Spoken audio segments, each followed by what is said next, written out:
Good morning, everybody, and the Subcommittee on Oversight and Investigation will come to order, and I'll open with my opening statement.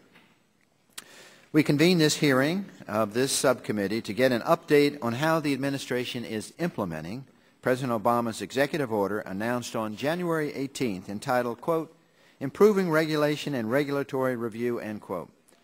To do so, we welcome back Mr. Cass Sunstein, the head of the Office of Information and Regulatory Affairs, or as we call it, OIRA.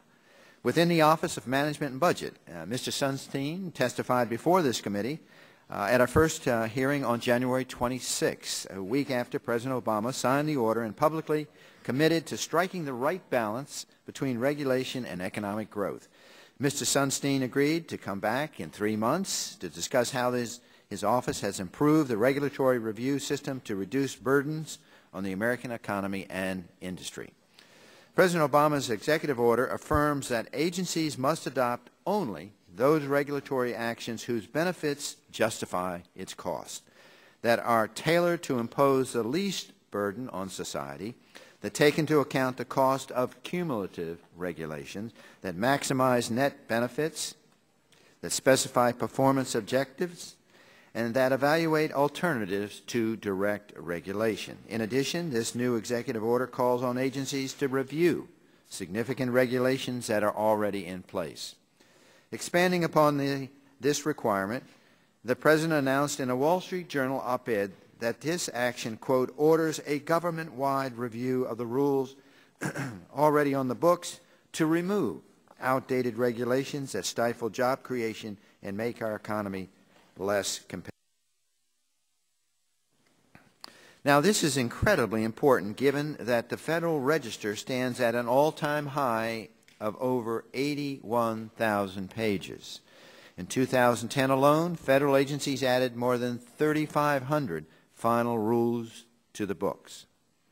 I hope that Mr. Sunstein will share with us a number of examples demonstrating how this commitment has put into action and how agencies will relieve small businesses of expensive and burdensome regulations and promote job growth.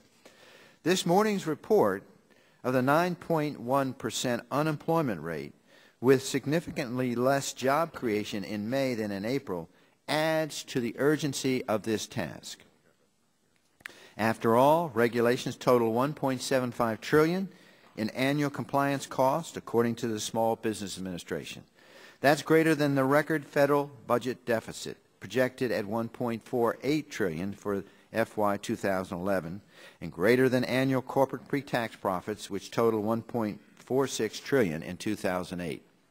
In addition, I hope Mr. Sunstein can also give us a sense of how he is enforcing the other requirement of the executive order. He's the traffic cop. Enormously expensive regulation has sped through the review process on his watch with little or no opportunity for meaningful public comment. This leads me to believe that OIRA has either been left out of the process or hasn't been effective. On May 18th, 120 days after the executive order was issued, each agency was required to submit to OIRA a draft plan including an initial list of regulations that were identified in their retrospective analysis as candidates for reconsideration or review. Agencies were supposed to consider all of the burdensome regulations identified by the stakeholders in the private sector before submitting their plans. Now, on our hearing on January 26, I agreed with Mr. Sunstein when he said that, quote, one idea we have had is that the public has a lot more information than we do about what rules are actually doing on the ground, end quote. As I've said before, however, it is important that rhetoric is matched with measurable results. EPA alone has received approximately 1,500 comments on its rules and regulations. The Chamber of Commerce weighed in on a roughly 20 regulations proposed or finalized over the past 2 years at the Environmental Protection Agency. Yet EPA's plan for regulatory review includes only 2 of the 20, and in both cases still fails to address the fundamental complaints made by the industry. The Environmental Council of the States, a group that represents the Secretaries of States environmental agencies identified more than 30 groups of regulations for review. These are not big business leaders. These are the state officials that run almost all of the programs under the Clean Air Act and Clean Water Act and undertake about 90% of the enforcement actions. Unfortunately, after reviewing the plan, it appears as though EPA officials in Washington overwhelmingly disagree with or simply ignore the folks that actually implement the regulations that have identified as being burdensome. Not only did EPA apparently ignore the stakeholders, but they have also imposed over 900 new regulations on the states since the beginning of this administration. Mr. Sunstein has spoken repeatedly about the need to create a new regulatory culture across the executive branch, and I think all of us will agree with him. An unprecedented amount of authority has been delegated to the executive agencies in this administration. New regulations affecting many sectors of industry and aspects of all the American life are being promulgated under the same flawed system that produced the regulations identified today. So hopefully we can take steps towards changing this culture, and we look forward to Mr. Sunstein's testimony. And with that, I recognize the ranking member, Ms.That.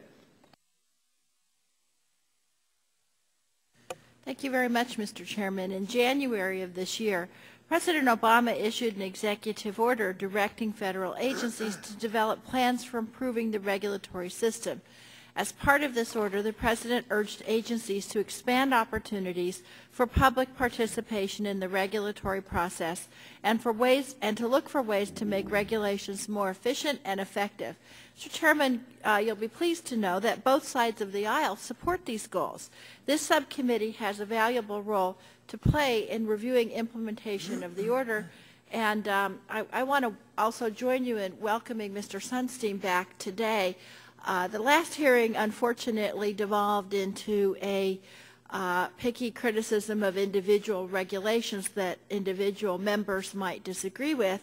But I think it's worthwhile for this committee to continue to focus on the regulatory reform efforts of the administration and see if we can make real progress. So I know, Mr. Sunstein, we're taking away once again from your efforts to implement this program, but it's important for us to hear it.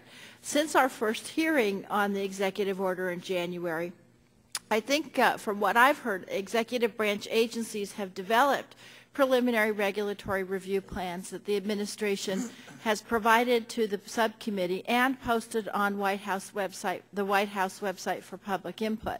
My initial review of the plans reveals a range of efforts to meet the executive order's core goals. Agencies are streamlining and modernizing reporting requirements to save industry and government time and money. They're more precisely tailoring regulations to save money for regulated industries. They're creating broader opportunities for public participation in the design and implementation of regulations, and they're improving the review process. So I hope we can hear about some of those things today, but I also hope we can hear about how we can, what the administration intends to do next to actually streamline and, now that they're taking this input, to streamline and modernize and even eliminate unnecessary regulations. Having said that, I will say the administration appears to be working very hard to implement regulatory reform. And after hearing the distinguished chairman's opening statement and also the sad unemployment news of this morning, I wish the majority, rather than complaining in vague terms about the regulatory reform efforts and the unemployment rate, would actually sit down with the minority and with us together develop a jobs bill. We've been talking about this since January, and if we really want to reduce the unemployment rate, then let's stop niggling about the edges. Let's sit down and together craft a jobs plan. I think that that would benefit the American public, and if we started now, we might be able to decrease unemployment by the end of the year. And with that, Mr. Chairman, I yield back. Thank the gentlelady, and the gentleman from Texas, Dr. Burgess, recognized for 3 minutes. Thank you, Mr. Chairman. Mr. Sunstein, welcome back to our committee. We welcome you back. We're always glad to see you here.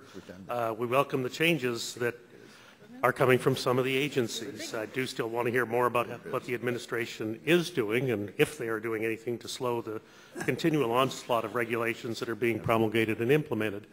Now, we went down to the White House earlier this week, a Republican conference on one day, the Democratic on another, and the President said to us that he wanted to clear out the regulatory underbrush. So I took that as a positive sign. He said the regulations should not be obscure. They should not be difficult for people to understand.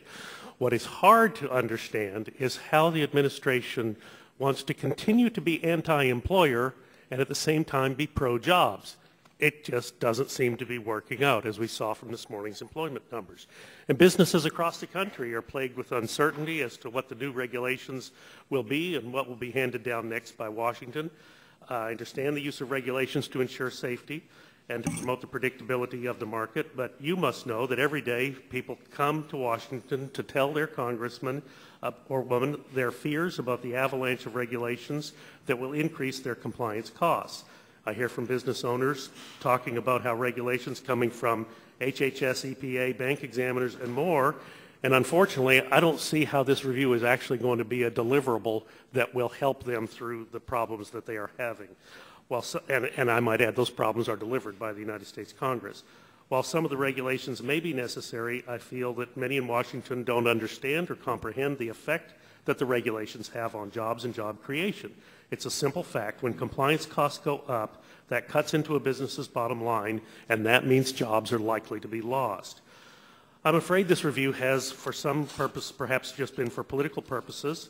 I think that this was the reaction of a president who doesn't understand how to create jobs, so this is his attempt to appease business. After all the public relations and the rollout of the review, the higher-ups at the White House will have little interest in continuing the review, particularly after special interest groups and outside groups castigate the White House for reviewing the regulations in the first place. A specific area, the regulations that are coming out, like the medical loss ratio, rate review, and accountable care organizations, in all cases, the federal government has taken something that was working in practice and proving that it can't work in theory. Now, these pieces would ensure more consumer benefits, lower costs, and encourage care coordination where patients, doctors, and hospitals work together for patient improvement and financial savings. But because of the way that the regulations have been written, we'll still have systems that encourage fraud. Plan solvency will be at risk. There's the ultimate consumer protection. If your plan goes bankrupt, you don't get much health care delivered. And then accountable care organizations, that's the unicorn that turns out that nobody really believes it exists, nobody now wants to adopt it because it is just simply so difficult and so onerous. So I hope that you folks over at Office of Management of the Budget and your counterparts at the Federal Trade Commission will understand this and perhaps allow doctors in this country once again to practice medicine. I'll yield back the balance of my time, Mr. Chairman. Gentleman yields back, and the gentlelady from Tennessee, Ms. Blackburn, is recognized for 1 minute.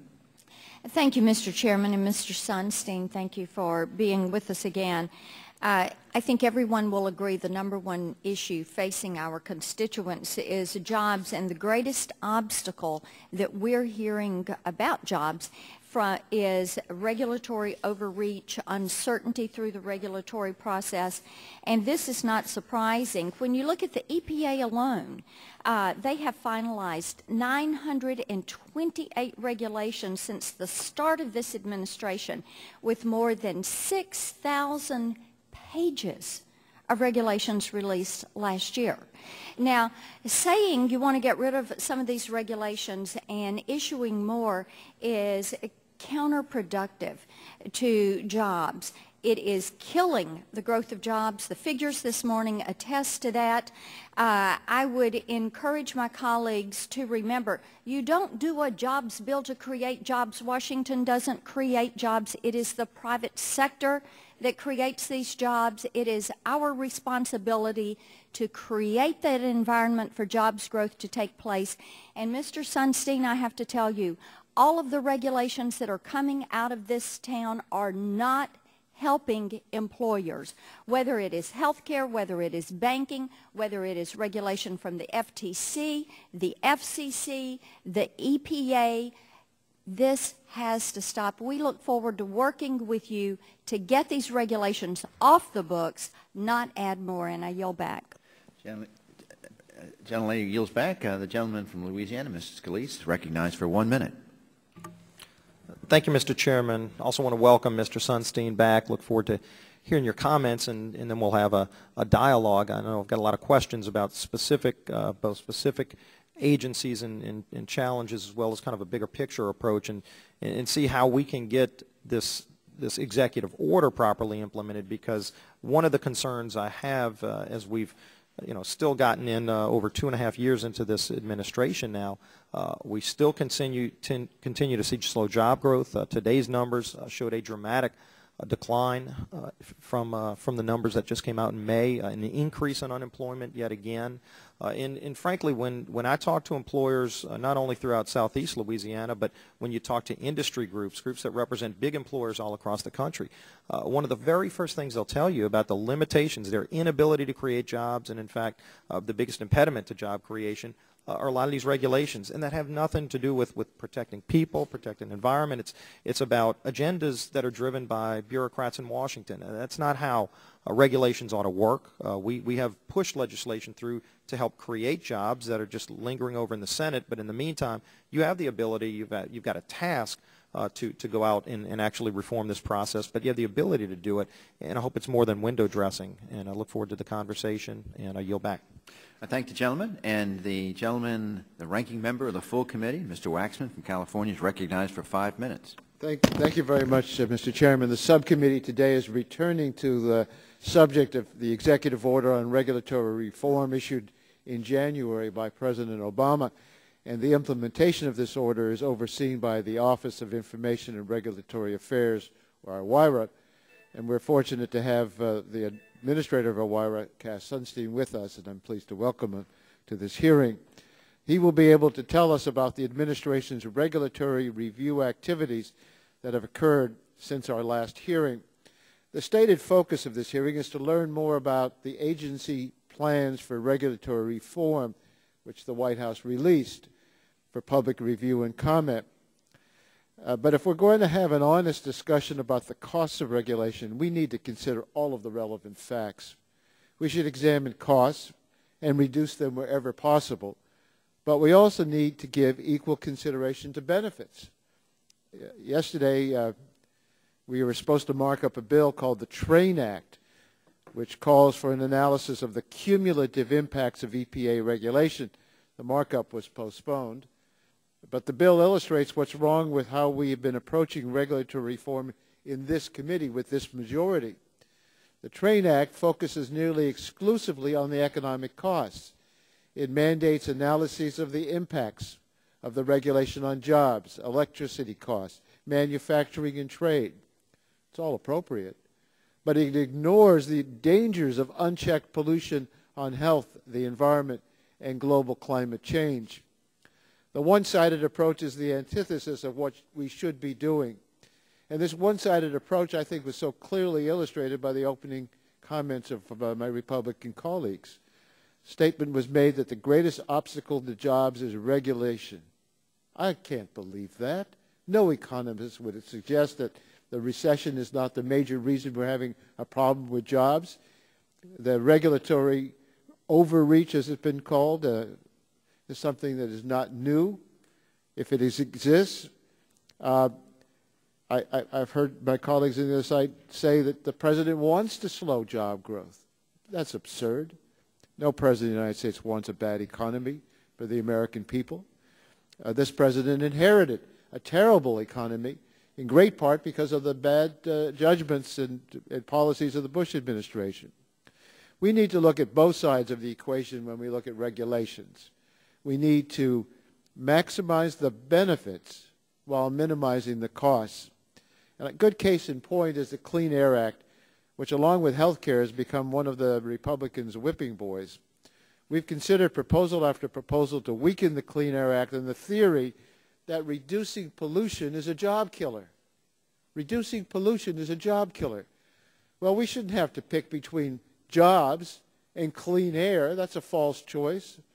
When the committee wrote the Clean Air Act, amendments in 1990, we heard horror stories about how the law would impose ruinous costs on industry. It would lead to widespread unemployment. None of this turned out to be true. Ranking Member Rush and I asked the EPA to do a balanced analysis of both the costs and the benefits of the Clean Air Act. The results show that the law has been a stunning success.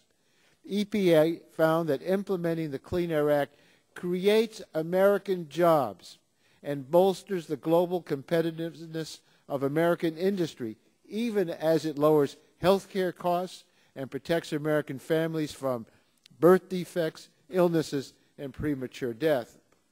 The health benefits of the Act are legion. In 1 year, the Clean Air Act prevented 18 million child respiratory illnesses, 850,000 asthma attacks, 674,000 cases of chronic bronchitis, 205,000 premature deaths. The health benefits are projected to reach $2 trillion by 2020. Is that something we should ignore? The implementation of the Act also creates American jobs. The environmental technology industry now generates $300 billion in annual revenues and supports 1.7 million jobs. I've seen the value of regulation over and over again. Following the collapse of the financial markets in 2008, the economy entered the deepest recession since the Great Depression. Millions of Americans have lost their jobs. The cause of the financial crisis was not regulation.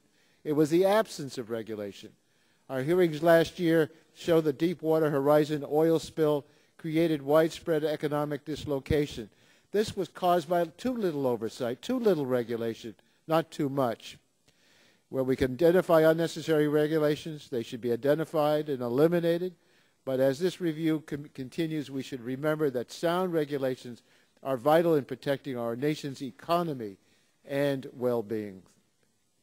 Thank you, Mr. Chairman. I thank the gentleman, and with that, we welcome Mr. Cass R. Sunstein, Administrator, Office of Information and Regulatory Affairs, before our subcommittee. And before we start, let me just make some comments considering your testimony. You are aware that the committee is holding an investigative hearing, and when doing so, has had the practice of taking testimony under oath. Do you have any objection to testifying under oath? The chair then advises you that under the rules of the House and the rules of the committee, you are entitled to be advised by counsel. Do you desire to be advised by counsel during your testimony? In that case, if you would please rise and raise your right hand, we'll swear you in. You swear to tell the whole truth and nothing but the truth, so help you God.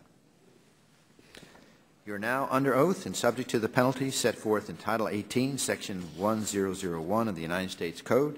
You may now give a 5-minute summary of your written statement. I think you need to put the mic on. There you go. There we go. Thank you so much, Mr. Chairman, and thanks to you and members of the committee, not only for your strong commitment to the reduction of unjustified regulatory burdens, but also for your generosity and kindness to me and my staff over the last months as we try to work together on these issues.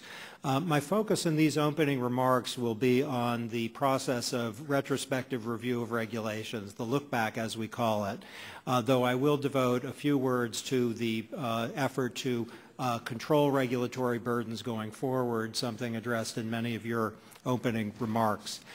In the January 18th executive order, the President in the first sentence referred specifically to two topics that have come up in the last minutes. One is economic growth and the other is job creation. Those are central factors in the process that he has inaugurated. For the process going forward, that is with respect to new rules, I'd like to underline 4 elements of the executive order. First, it requires agencies to consider costs and benefits, to ensure that the benefits justify the costs, and to select the least burdensome alternative. Those ideas are central going forward, and they will be followed to the extent permitted by law. Second, the executive order requires unprecedented levels of public participation. It asks agencies before they issue rules to engage with state, local, and tribal officials, and there was a reference earlier to costs imposed on state and local government, to affected stakeholders, and to experts in relevant disciplines. What I'd like to underline here is the requirement that agencies act even in advance of proposed rulemaking to seek the views of those who are likely to be affected. Third, the executive order directs agencies to harmonize, simplify, and coordinate rules with the specific goal of cost reduction. Fourth, the executive order directs agencies to consider flexible approaches that reduce burdens and maintain freedom of choice for the public. Those are directions for all of us going forward within the executive branch. What many of your opening remarks focus on is the look-back process. Last week, in compliance with the executive order, 30 departments and agencies released their preliminary plans to this subcommittee and the public in an unprecedented process. Some of the steps outlined in these hundreds of pages of plans have already eliminated hundreds of millions of dollars in annual regulatory costs, including, by the way, costs imposed on employers. Over $1 billion in savings can be expected in the near future. So these are not mere aspirations or plans to plans. These are concrete products that have either been delivered already or that will be delivered in the very near future. Over the coming years, the reforms have the potential to eliminate billions of dollars in regulatory burdens. Many of the initiatives represent a fundamental rethinking of how things have long been done. We've heard in the last month since the executive order was written that red tape and paperwork and reporting burdens exert a significant toll on the economy, including on small business. There is an effort throughout the plans to try to reduce those burdens. There is also an effort to rethink rules that require the use of outdated technologies in a way that is consistent with the innovation that's now occurring and may even promote innovation. Many of the reforms have already saved significant money. The EPA has recently exempted milk and dairy industries from its oil spill rule. There's a long tail there. The punchline of the tale is over the next decade, the milk and dairy industries will cry not at all over spilled milk and will save over $1 billion in the next decade. A few additional illustrations. Several of you referred to burdens on employers. We are very alert to that. I am personally very alert to that. Last week, the Occupational Safety and Health Administration announced a final rule that will remove over 1.9 million annual hours of record keeping and paperwork burdens. That will save over $40 million in annual costs, and that may be a lowball estimate. In recent discussions with people in the business community, that burden-saving measure was highlighted as an extraordinary step forward.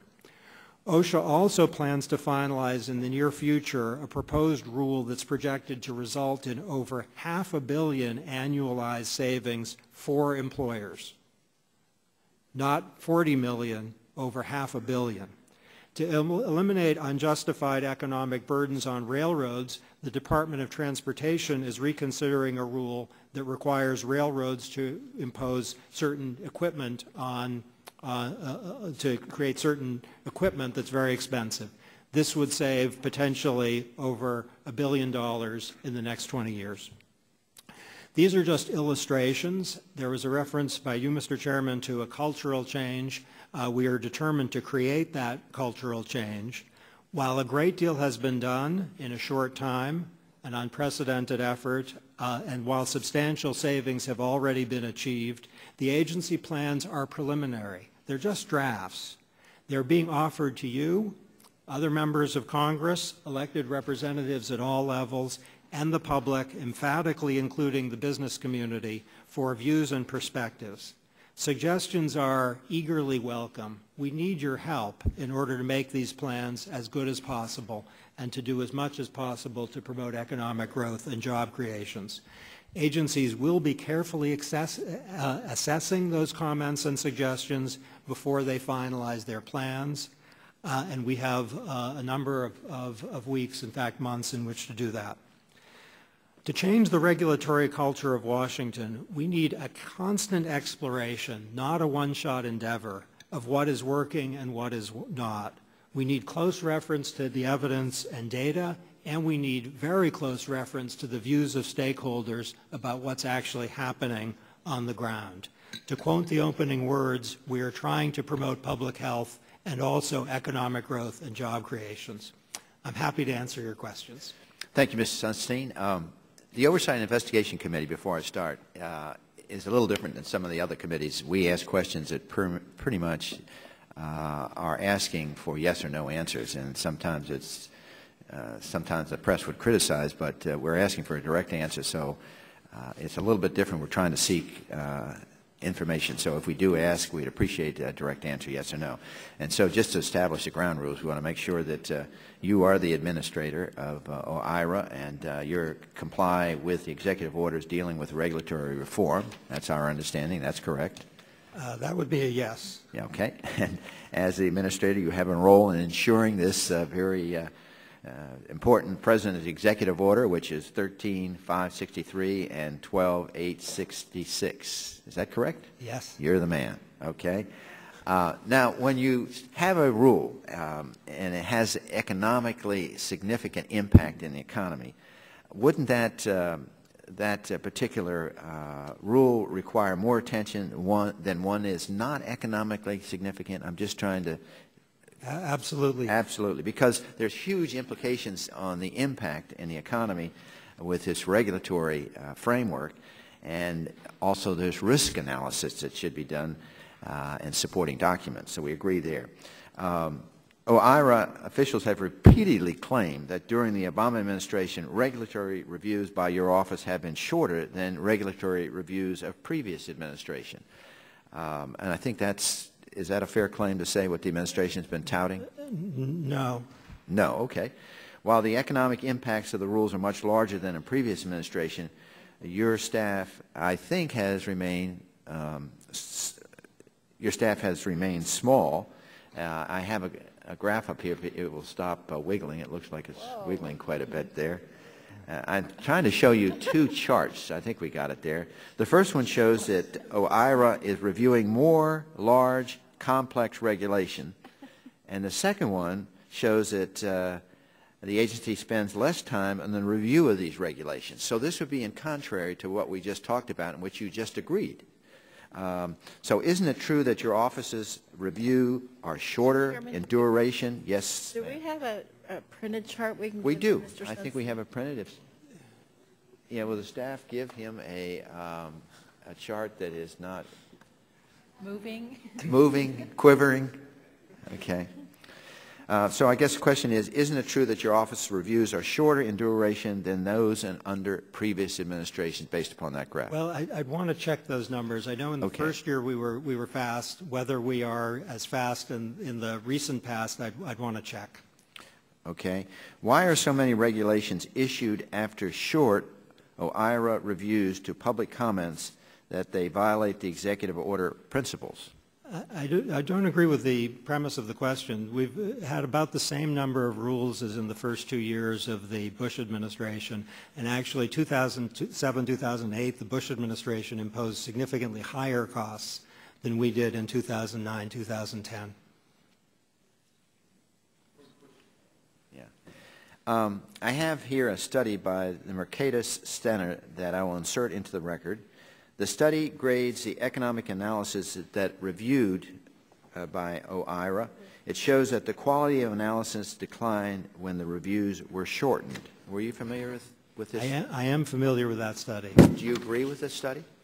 Well, not really. I think the important thing is not how many days on the calendar are spent. The important thing is the degree of attention and care. And I believe the same study shows no diminution in quality between the Bush administration and the Obama administration, though we are eager to increase the quality and to get it better and better.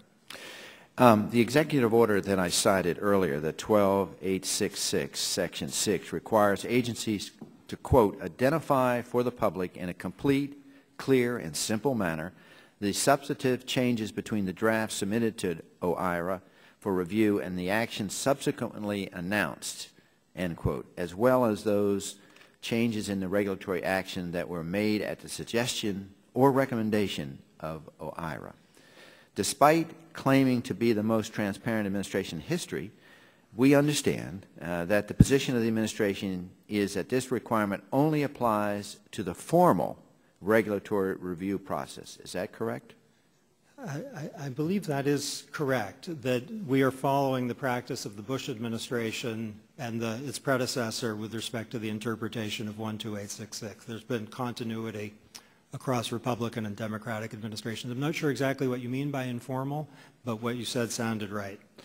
However, most big rules are submitted to OIRA on an informal basis before the draft rule is officially submitted. With respect to significant rules issued since the passage of the PPACA, would you be willing to provide the changes suggested by OIRA during the informal review process? It's actually very rare that a rule is submitted informally. That is not the normal practice. It's extremely unusual. And we don't make, all I would say that happens sometimes is there are interagency discussions about rules pre-submission, and we don't have the authority to make changes in those discussions. Sometimes the agency decides that the discussions are informative and goes. So in other words, informal review is extremely rare. What's not extremely rare is there are interagency discussions, and there's no changes made because there's no rule text typically. There's just discussion of a policy issue. You're saying it's rare, but was it done with a health care policy, PPACA? Informal review, no. There are discussions, but not informal, typically not informal review of rules. You're saying it's rare, but you're saying it did occur with a health care review. I'd want to go back and see, because my own involvement is standardly during formal review. I'd want to go back and see whether... Well, obviously, we probably not agree on that point because we think there's been a lot in the health care reform of informal. I think there's informal review, which is very rare, where someone sends over a rule and says, what do you think? In the healthcare context, HHS and labor... Do you mind, Mr. Sunstein, if you would follow up, because you're saying to yourself right now you're not sure you can remember this correctly, if you would follow up with the data just to confirm? Delighted. All right. With that, my questions are complete. We recognize the ranking member. Thank you very much, Mr. Chairman. Mr. Sunstein, it sounds like the definition informal review is a term of art in your mind, and that what you're meaning is informal review would be if somebody actually sent text over and it was reviewed and sent back versus general discussions about potential rules and policies. Would that be correct? Exactly. Mr. Sunstein, I'd like to ask you about the cost of regulations. Because we keep hearing on the other side of the aisle that the annual cost of federal regulations is more than $1.75 trillion.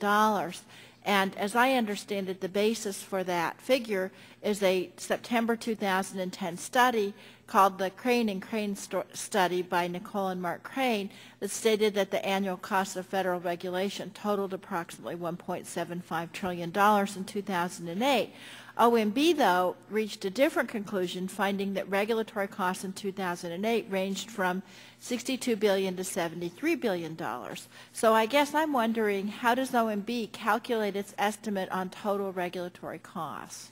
Okay, thank you for that, Congresswoman. What we do is to aggregate the costs of all the rules in a year, and then over a 10-year period we can multiply the number of rules issued by the cost that we generate, and then you can have a 10-year aggregate cost as a result. The study to which you refer with the 1.75, the extraordinary 1.75 trillion figure, is deeply flawed, as a report by the Congressional Research Service this April suggests, and it's become a bit of an urban legend, the particular number.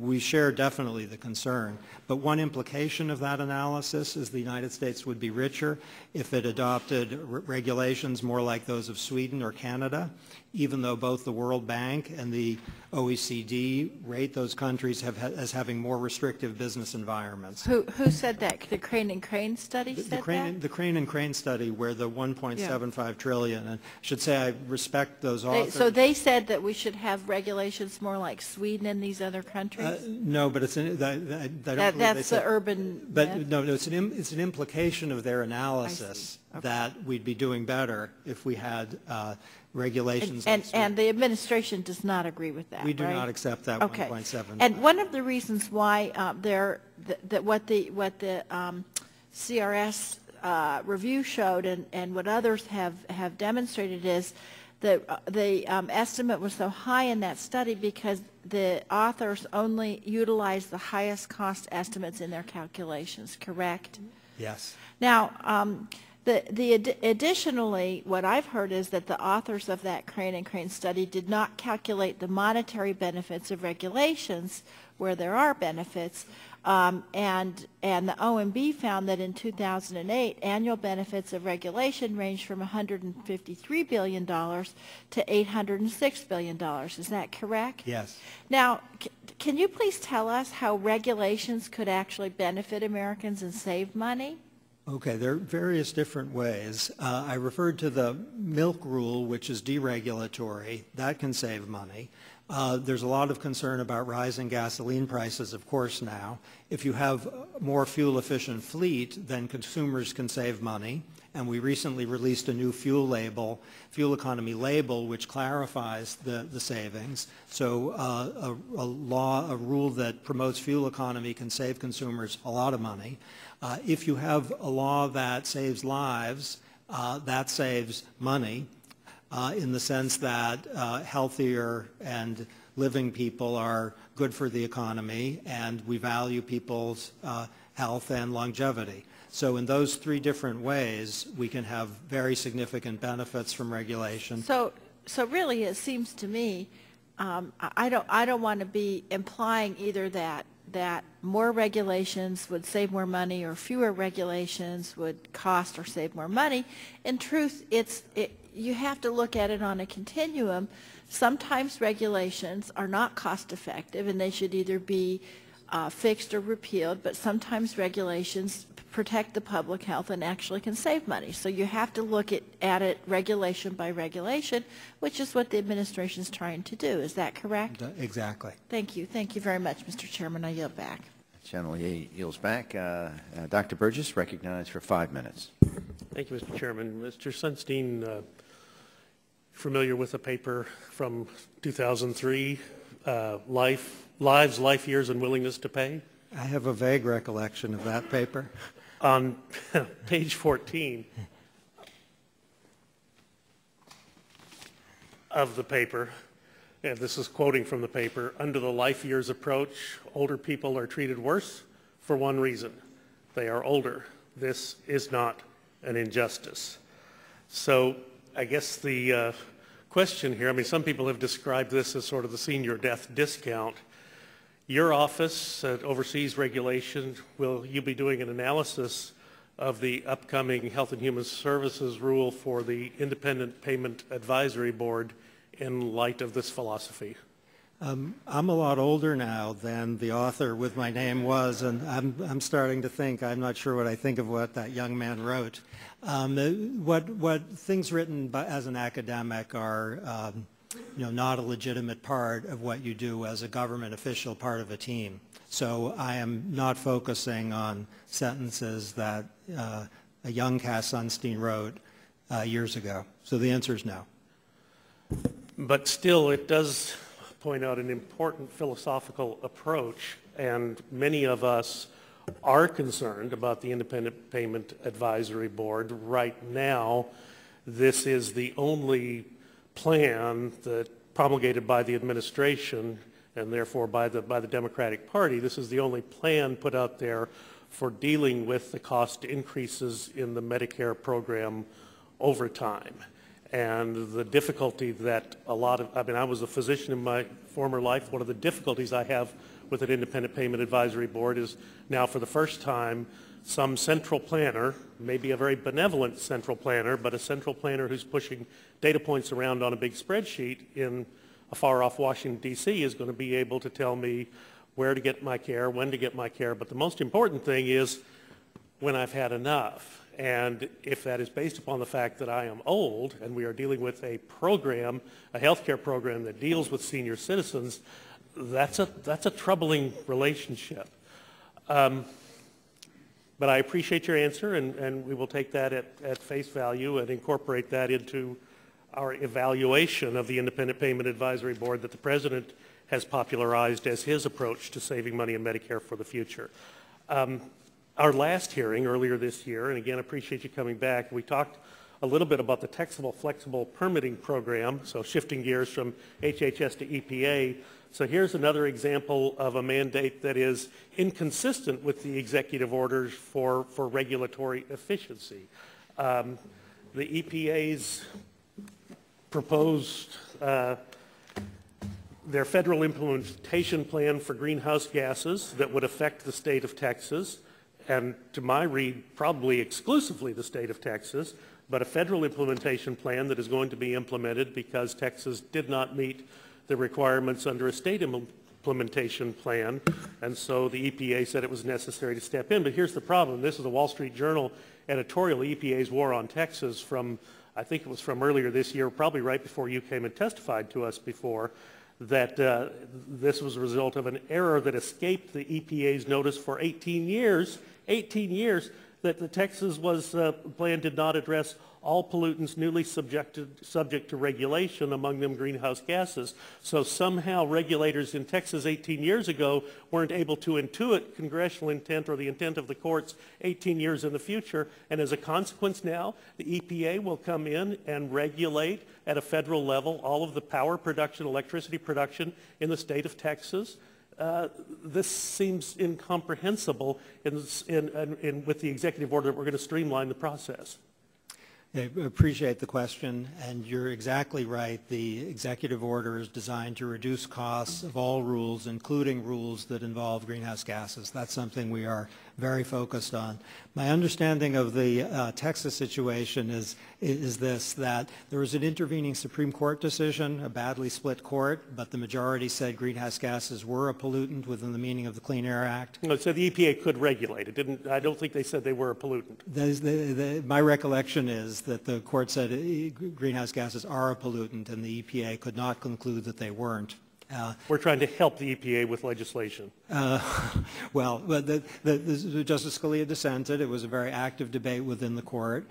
And when the court said that, so it wasn't as if, I hope, the EPA thought that it had been made a mistake for 18 years, but instead that it had to do something to allow those permits to be given out in Texas so people could build.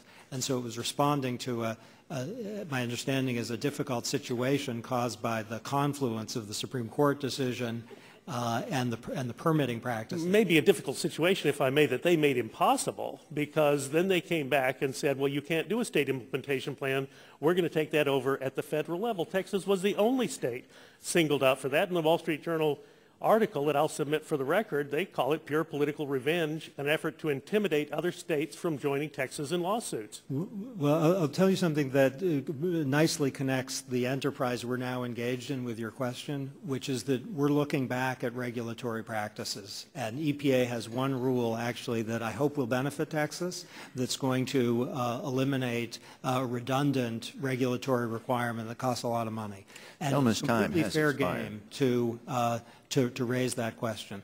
And Mr. Chairman, I would like to submit this for the record. By unanimous consent, so ordered. No, I'd like to review it. The ranking member. Mr. Chairman, I'd like to review it before it's submitted for the record.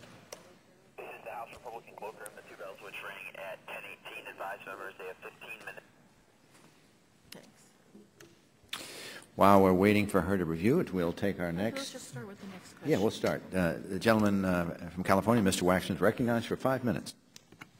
Thank you, Mr. Chairman. Mr. Sunstein, I believe in government because government can help set the rules in place that will make this society of ours and our economy more productive, more competitive, provide for more jobs, and also protect the public health and safety. And that's often exactly what regulations are all about. That sometimes we hear such negative anti-government, anti-regulation statements that you would wonder what they think would operate in its place, except for whatever industry wanted, which may or may not be the best for for the economy and for our public. But I want to focus on what I think you're here to talk about, and that's efforts to ensure that executive branch agencies employ a transparent regulatory process that produces common sense, balanced regulations. That should be our goal. And I'm pleased that we're going to look at this topic. In January, President Obama directed executive branch agencies to undertake a thorough look back at regulations within their jurisdictions and to examine ways to make those rules more efficient, more effective, more reflective of input from the public at large. At this point, you've received look-back action plans from 30 departments and agencies. Is that right? That's correct. Can you tell us a little bit about some of the ideas that have emerged from these department and agency plans? Happy to do that. There's been a lot of discussion in the last decade about conditions of participation from the Department of Health and Human Services, which are conditions imposed on hospitals and doctors. And a lot of these haven't been re-scrutinized in light of what's happened on the ground and possible redundancy and changes in medical practice in hospitals over time. Hospitals are often concerned that the federal government is too hard on them, hammering them a little bit with respect to regulatory requirements. And HHS has a very detailed discussion of steps that they are taking to reconsider those requirements. We have, in the context of hazard communication from the Department of Labor, OSHA in particular, there's been long suggestion from the business community, employers in particular, that these requirements need to be harmonized by what's happening in other nations so that they can do business across international lines and so that things are simpler and less burdensome for them. They've proposed that rule, and their plan says they're going to finalize it in a hurry. There's been a great deal of discussion about medical devices and innovation in the United States and whether these often small companies which are trying to bring medical devices to market have an adequate process within the FDA or whether it's too bureaucratic and time-consuming and difficult. The FDA has announced a number of initiatives to try to speed up that process, promote competitiveness and innovation. That should save a lot of money. One thing with potentially a very large payoff involves exports. We know that American companies, often small companies, have the best opportunity to grow if they're able to export. One thing we've heard a great deal from in the last year and a half from small business in particular is that it's too cumbersome and difficult to navigate the system. There are too many restrictions, and we have taken away some of those restrictions, and we're going to take away more. And that should promote economic growth and not in the long term. So we hear from many members who are very frustrated or hearing from their frustrated constituents that a lot of the regulations don't make sense to them. The purpose of the administration's review is to see if they're right, and if they are right, to revise those regulations and bring them up to date and make sure they meet basic common sense and that they try to accomplish both the positive economic goals as well as the protection of the public, which is another side of it. What happens next in this review process? By the end of the summer, do you expect the agencies to have final regulatory look-back plans in place? Late August. And what will happen then? My expectation is that we'll have in late August 3 tracks. One track will be things that are completed, and as I say, we expect $1 billion in savings to be able to be achieved in the very short term. Other things that are on fast tracks in the sense that the rulemaking apparatus has already gotten moving. Maybe there's a proposed rule out there. Maybe we can propose it relatively quickly. And that's the second track, which is potentially rapid for many of the rules. Then there's a third track where the rulemaking apparatus has to be inaugurated. And my hope is that we'll be able to prioritize, with the aid of the views of people on this committee and your constituents and affected stakeholders, and prioritize things that we'll be able to complete in the relatively short term, even though the work is being inaugurated these days and through the summer. Well, it appears to me that the President's regulatory review process holds the promise for creating a more effective, efficient, and responsive federal government.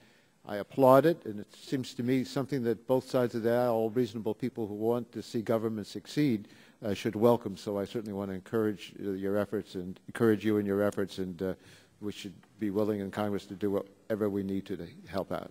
Thank you. Thanks so much. Thank you. I thank the gentleman. Mr. Scalise is recognized for 5 minutes. We have a vote. We have just under 10 minutes, and after Ms. Scalise, we're going to break. I remind all members we have a second panel here, and so I encourage all members to come back. Mr. Scalise. Thank you, Mr. Chairman.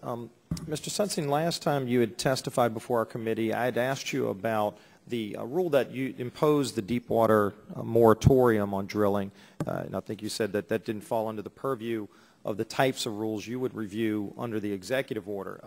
When the rule came out, the scientific experts that the President himself appointed actually disagreed with it. They said it would reduce safety in the Gulf. They said it would lead to some of your best rigs and your crew base leaving the country. They turned out to be true, unfortunately. We've lost over 13,000 jobs. We've lost about a dozen of those deepwater rigs to foreign countries. So the scientific experts the President appointed were actually correct, unfortunately, because those terrible consequences happened. And so we've lost those jobs. Safety was surely not improved. And yet, under the rule, you're still, I guess, taking the position that that type of rule wouldn't even fall under your purview. So what I would ask is the rule maybe not properly drawn if an actual rule that's gone through the process that cost our country 13,000 jobs, and according to the scientific experts the President appointed, would actually reduce safety, and it still doesn't even fall under your purview. So is that something that you should relook at? It's a great question. Anything that has an adverse job impact, we are very focused on. Our domain is the domain of regulatory actions as defined under Executive Order 12866, and for technical reasons, a moratorium doesn't count as regulatory actions. Right, but should the executive order be updated, amended, revised to take into account those types of rules as well, since, I mean, again, I'm talking about a rule that actually cost 13,000 jobs and did nothing to improve safety, and it didn't even fall under your purview. It's a legitimate question, and I should say that anything that costs jobs in that domain or any other domain is definitely a legitimate part of the look-back process. I know the FCC is one of the entities who's said that even though they don't fall under the purview, they'd like to be included, and I think there's some other independent agencies that said that they would voluntarily like to be involved in this. Have you gotten any requests from the FCC or any of these other independent agencies? We have gotten a plan actually from the NLRB, so that's significant. It's a short plan. I heard it was a one-page plan. Is that short is so of all these independent agencies, you've got one page to review? I mean, just and we very much hope for more. I think this is it. Yeah, we very much hope for more. Okay, so you haven't gotten anything from FCC beyond this one page from NLRB? The you haven't gotten anything agencies, you're exactly right. The independent agencies have not delivered plans, but we are hopeful and we are encouraging them to engage in a look-back process. I know we had our meeting with the President on Wednesday. I think you were there. One of the questions that was asked to the President was specifically relating to the EPA. And we've had this conversation with EPA on many of their proposed rules and regulations that have no impact on improving safety. It's much more aligned with a political agenda of ideology rather than safety. And in fact, the EPA has almost bragged that they don't have to comply with your rule. We brought this to the President's attention.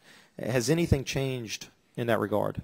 The EPA is very clearly complying with the executive order, and you've seen both a plan from the EPA, which is detailed. It has 31 suggestions for reforms, and the EPA will be considering what comes in the next period to add to that 31. And the EPA's recent rules have been detailed in their compliance with the executive order, including their analysis of what you point to, job impacts. Can you give our committee any examples of where you've said no to the EPA in any of their rules or regulations, or the Department of Interior for that matter? The way we work with EPA and Interior is collaborative rather than anything else, and you can see that. Well, have you all collaborated in a way where some of their proposals were rolled back? You can see that a number of their rules, when they were finalized, were far more modest than when they were proposed. Can you send examples to our committee of cases, both the previous proposal and then the rolled back proposal that I guess ultimately made its way into, I don't know if it made it all the way to regulation yet, or just further in the process? To show examples, and I know the National Association of Manufacturers particularly applauded the gentleman's time has expired, and we just want to. I appreciate that. You want to hear what the National Association of Manufacturers applauded? Why don't you complete the answer, and then we'll call it. The EPA's action with respect to the Boiler Act rule, which included a recent stay and also a scale back in response to concerns. Appreciate if you get us all of that information to the committee, and thanks. I yield back. Yield back. We don't have any objection to Mr. Burgess's article being. Okay.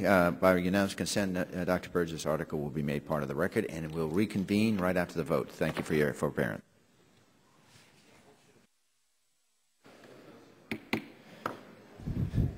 The Subcommittee of Oversight and Investigation will reconvene, and we'll recognize the next series of questions. The gentleman from Pennsylvania, Mr. Murphy, recognized for 5 minutes.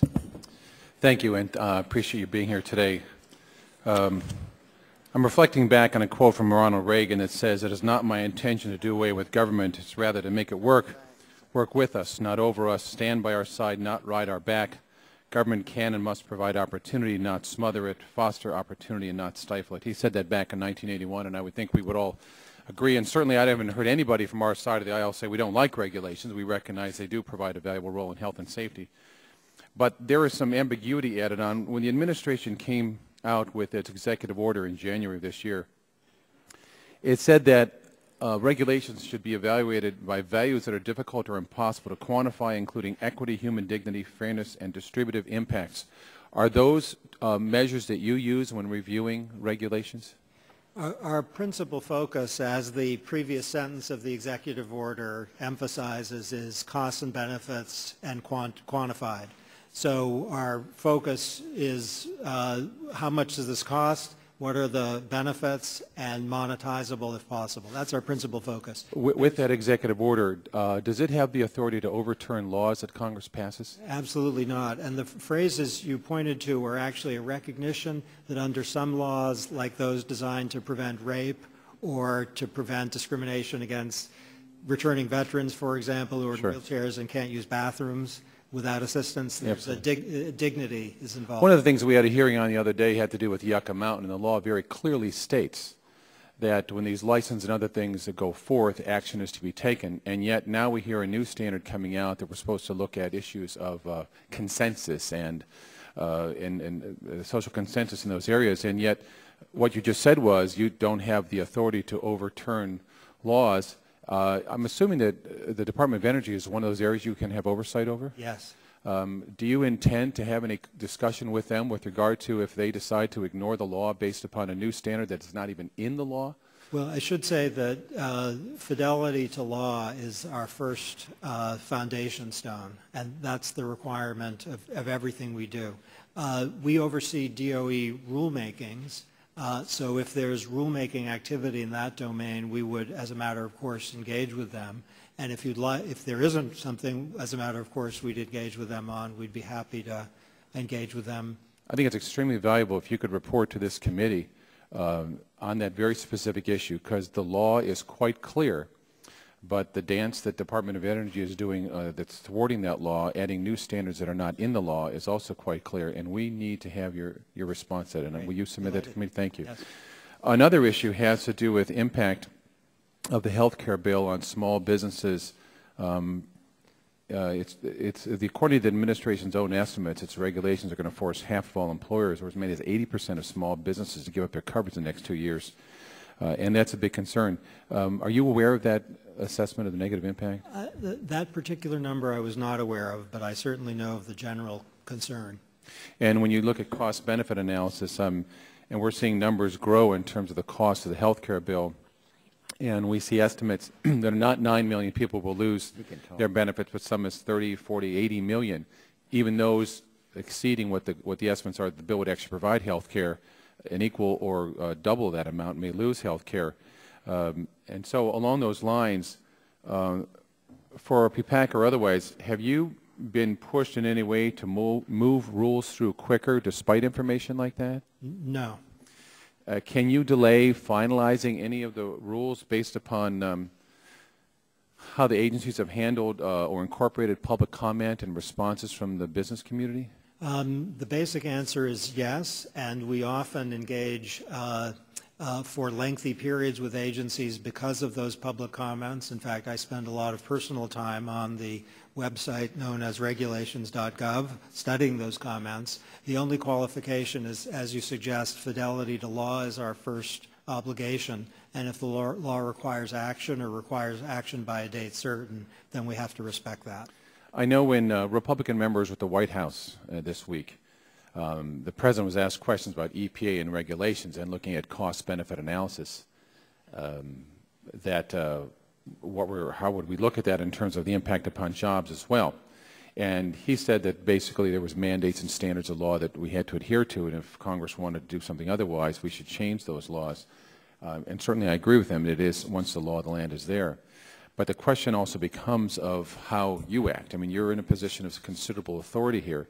And so on these areas of delays or pushback, have you ever actually done so in terms of to any agency? Can you give us some example of how you have pushed back, how you have said you need to delay in putting on this regulation until we analyze it, or until you come back with a cost-benefit analysis that's different? Well, what you can see is over 100 rules have been withdrawn from OIRA review.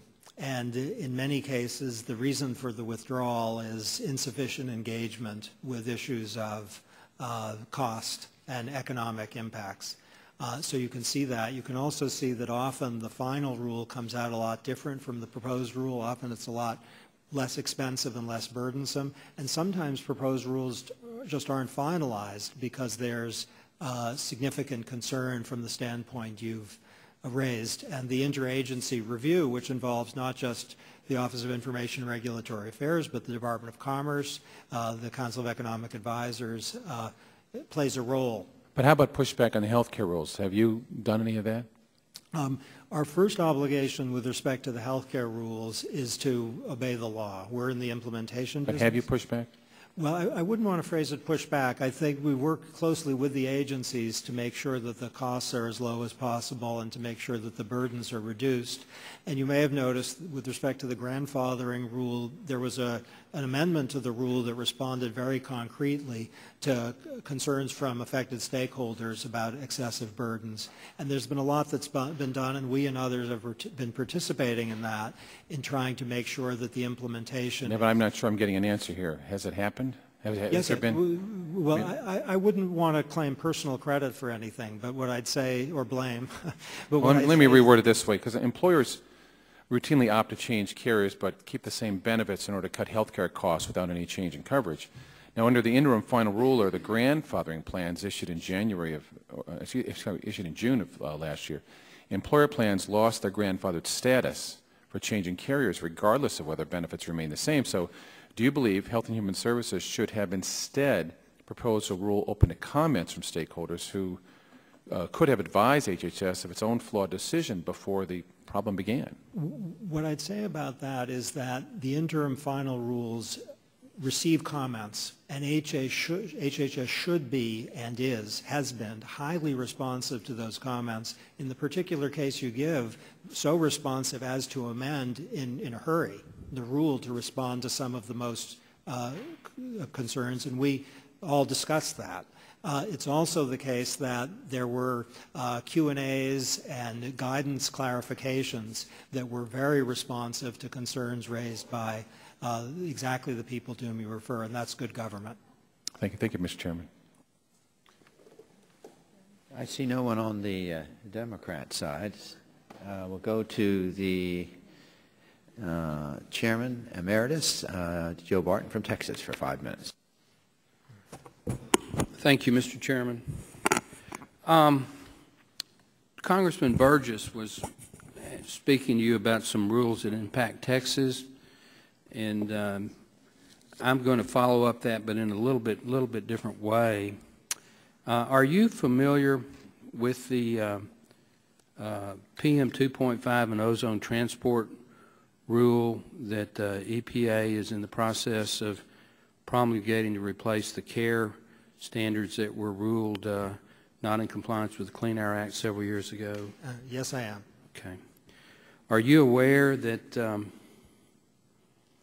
I think just this week or maybe last week, EPA disallowed a Texas state implementation plan and put down some requirements that, if implemented, are probably going to shut down 25% of Texas electricity generation capacity?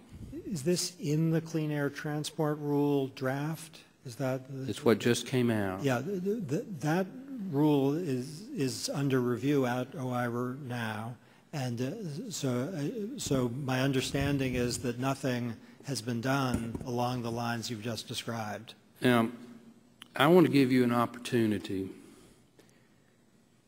to demonstrate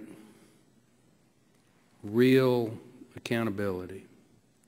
My understanding is the office that you hold is the President's direct link to reviewing all the various regulations except those that are specifically exempted by the executive order. In other words, you're the President's man who makes sure that all these myriad agency regulations do pass some minimum test for cost benefit and things like that. And you're supposed to review every significant order, et cetera, et cetera. I want to read you what the EPA said about this interstate transport decision that they just handed down. It says, this proposed action is not a significant regulatory action under the terms of the Executive Order 12866, la-di-da-di-da. It's therefore not subject to review under Executive Order 12866 and 13563. It's going to shut down 25% of the power generation in Texas. That's not significant? Do you consider it significant? Okay, if that has under our executive order, now I know what you're talking about. Under our executive order, if it has $100 million in annual cost or a significant impact on a sector or area, then it counts as significant. So, if you like, I will definitely look into that. Now, I want you to do more than definitely look into it. I want you to do something about it. If your agency disagrees with the executive branch regulatory decision, can you stop it? If there's a regulatory action, we have the authority to stop it to the extent consistent with law. Have you ever exercised that authority? Well, we've seen over 100 withdrawals of rules. Okay. 110, and that speaks for itself. Well, I'm going to read you something. Now, this is generated by the state of Texas. So that's the source. It says, the only way to achieve EPA's contemplated emission reduction mandate by 2012 compliance date, which is next year, will in fact be to cease operating the affected units for most of the year, leading to the loss of jobs, shutdown of lignite mines, and serious risk to electric reliability. Now, keep in mind that Texas is in compliance in terms of the standards. Keep in mind that the regions that are supposedly affected by Texas, St. Louis and I think Baton Rouge, have just been declared in compliance. And yet EPA has come out in the last week and stipulated that by next year, Texas has to achieve an additional 34% reduction in SO2 emissions. We've already achieved a 33% reduction in the last 10 years. And in the next 6 months, we've got to achieve 34% more or shut down all these plants. I think that's pretty dadgum significant. I think you said one of my favorite words in the English language, which is the word proposed. This is a proposed rule, correct? Not final? Okay, well that's from the standpoint of those concerns, that's excellent news. And it has happened in the last 2 years that something's been proposed and not been deemed significant, and then as a result of further assessment and public concern, it has been deemed significant at the final stage, and there's been OIRA involvement. So we will definitely take a look at that. My time has expired, but I'm going to work with Chairman Stearns and Ranking Member DeGette, and Chairman Upton, and Ranking Member Waxman. We are going to follow up on this, Great. And we are going to we're going to work cooperatively with you and your staff. But if you really have any authority, now is the time to exercise it. Yeah, understood. Thanks, you. gentlemen. Mr. Sullivan's recognized for 5 minutes. Thank you, Mr. Chairman. Thank you for holding this hearing, and thank you, Mr. Sunstein, for being here. What is the process for determining whether a regulation is subject to executive order? The basic idea is it significant? Meaning, does it have $100 million in annual cost on the economy, or benefit, by the way, $100 million in impact? Then it can be deemed significant also if it affects a sector or an area.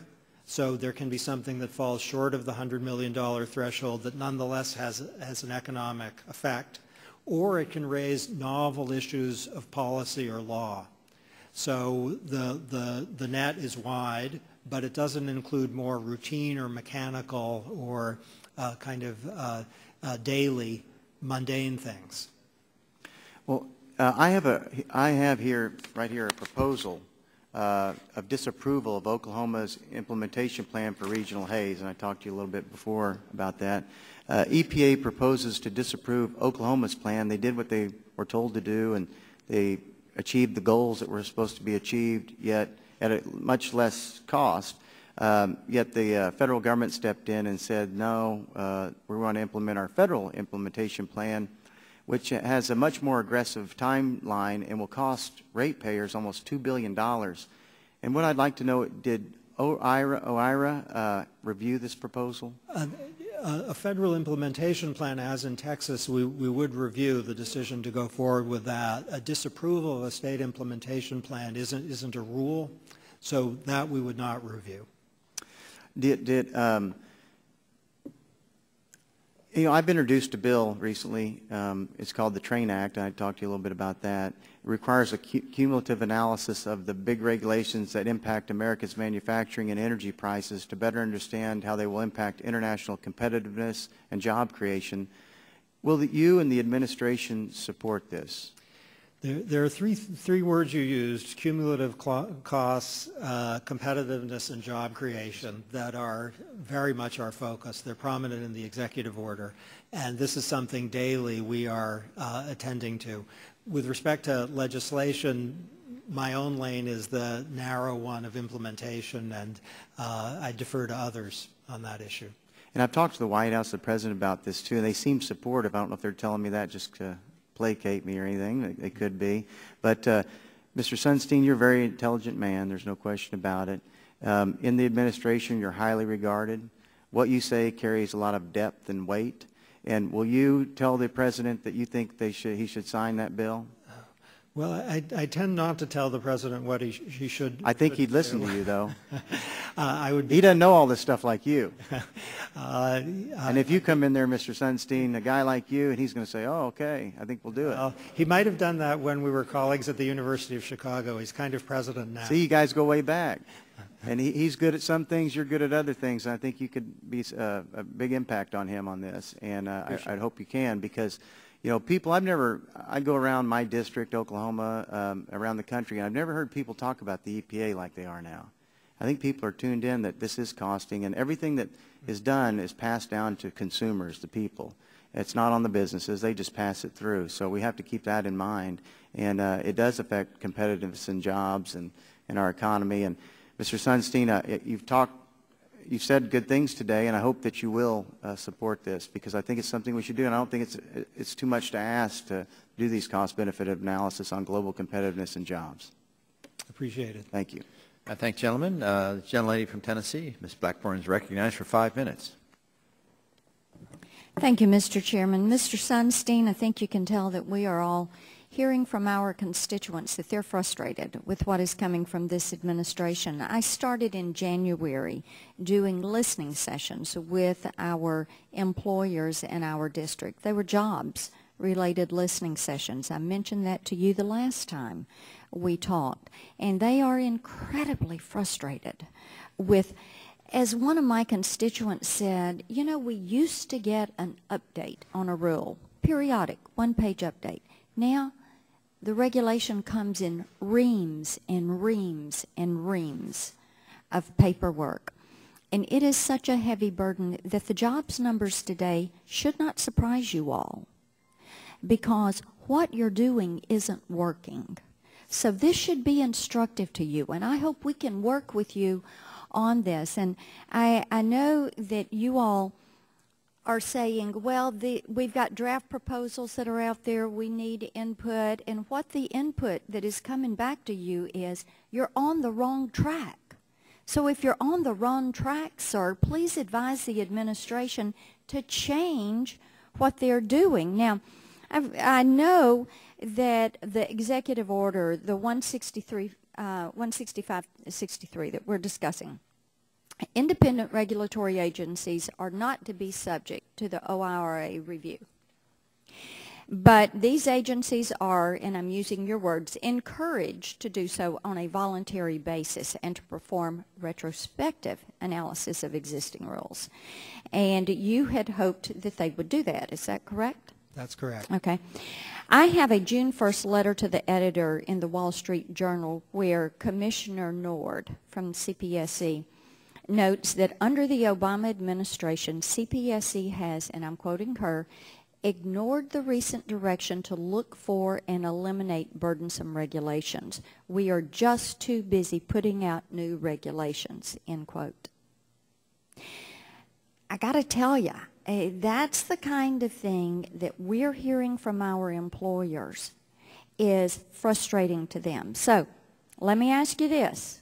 Among the 30 preliminary draft plans that are supplied by the agencies to OIRA by May 18th and released on the White House website, did any of them come from the FCC, the FTC, CPSC, FERC, or the NRC? No. They did not. And, sir, what is going to be your next step to address it? Well, I am hopeful, and I've said in writing, and I'll say right now, that we would very much like the independent agencies to engage in this look-back process. Okay, I've got to tell you, the American people are hopeful for jobs. And you all have dropped the ball. They're getting tired of this. Well, and they're expecting us to take some action. Well, so and what you're doing with sending out all these regulations is wrong. If it's going to have a $100 million impact, we're going to pull it in here, and we're going to hold you all accountable of this, and the American people are going to hold you accountable for this. You've got to find a way to get these agencies to get some of this regulation off the book. Let me ask you, about 1.5 minutes left. The accountable care organizations. Healthcare in Tennessee is a very important industrial sector for us. The proposed rule on the accountable care organizations is incomprehensible. It's huge. It's incomprehensible. There's a group representing some of these organizations, such as the Mayo Clinic, that wrote the administration saying that more than 90% of its members would not participate because the rules, not the law, the rules as written are so onerous that it would be nearly impossible for them to succeed. I'm hearing the same thing from my constituent companies. In addition, the regulations were stated to be overly prescriptive, operationally burdensome, and the incentives are too difficult to achieve to make this voluntary program attractive. One of the major problems seems to be that the medical groups have little experience in managing insurance risk, and the administration blueprint rapidly exposes them to potential financial losses. What has OIRA's role been in reviewing this rule to date for the accountable care organizations? Okay, the quote you gave is very reminiscent of some stakeholder response to the meaningful use rule, which HHS proposed a while back. And there are problems with that too, aren't there, sir? We're hearing about those problems with the meaningful use rule. And the look-back process can potentially help there. Are we going to speed that look-back process up? Well, I would like nothing How do we more. help you speed that process up? Okay, well, your idea, there are two things. First, this very hearing and your interest in making sure that what is on the plans and not implemented already or not on a very fast track, that those things are implemented in a hurry or put on a fast track. Your ideas about what should be on the plans that aren't on the plans, very welcome. With respect to that, the rule you raise, I said, it's a little pitiful, but should we retrieve the rulemaking authority and address it statutorily? Well, I wouldn't say that. What I'd say is that the Administrative Procedure Act has a mechanism, and the word proposed, not just because I'm recently married, but also because the fundamentally constructive nature of proposed rules or interim final where you get a chance for people to fix things. I've heard the concerns to which you point, and our role will be in trying to address those concerns and make... Mr. Sunstein, my time has expired, but I would just like to place a motherly reminder. Actions speak louder than words, and the American people have gotten very tired.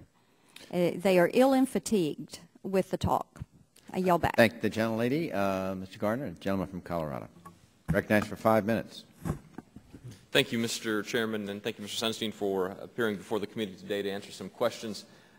Just a couple quick questions. Do you believe that we have an overregulation problem in the United States? I would, if yes or no answer, I'm pleased to give. Yes.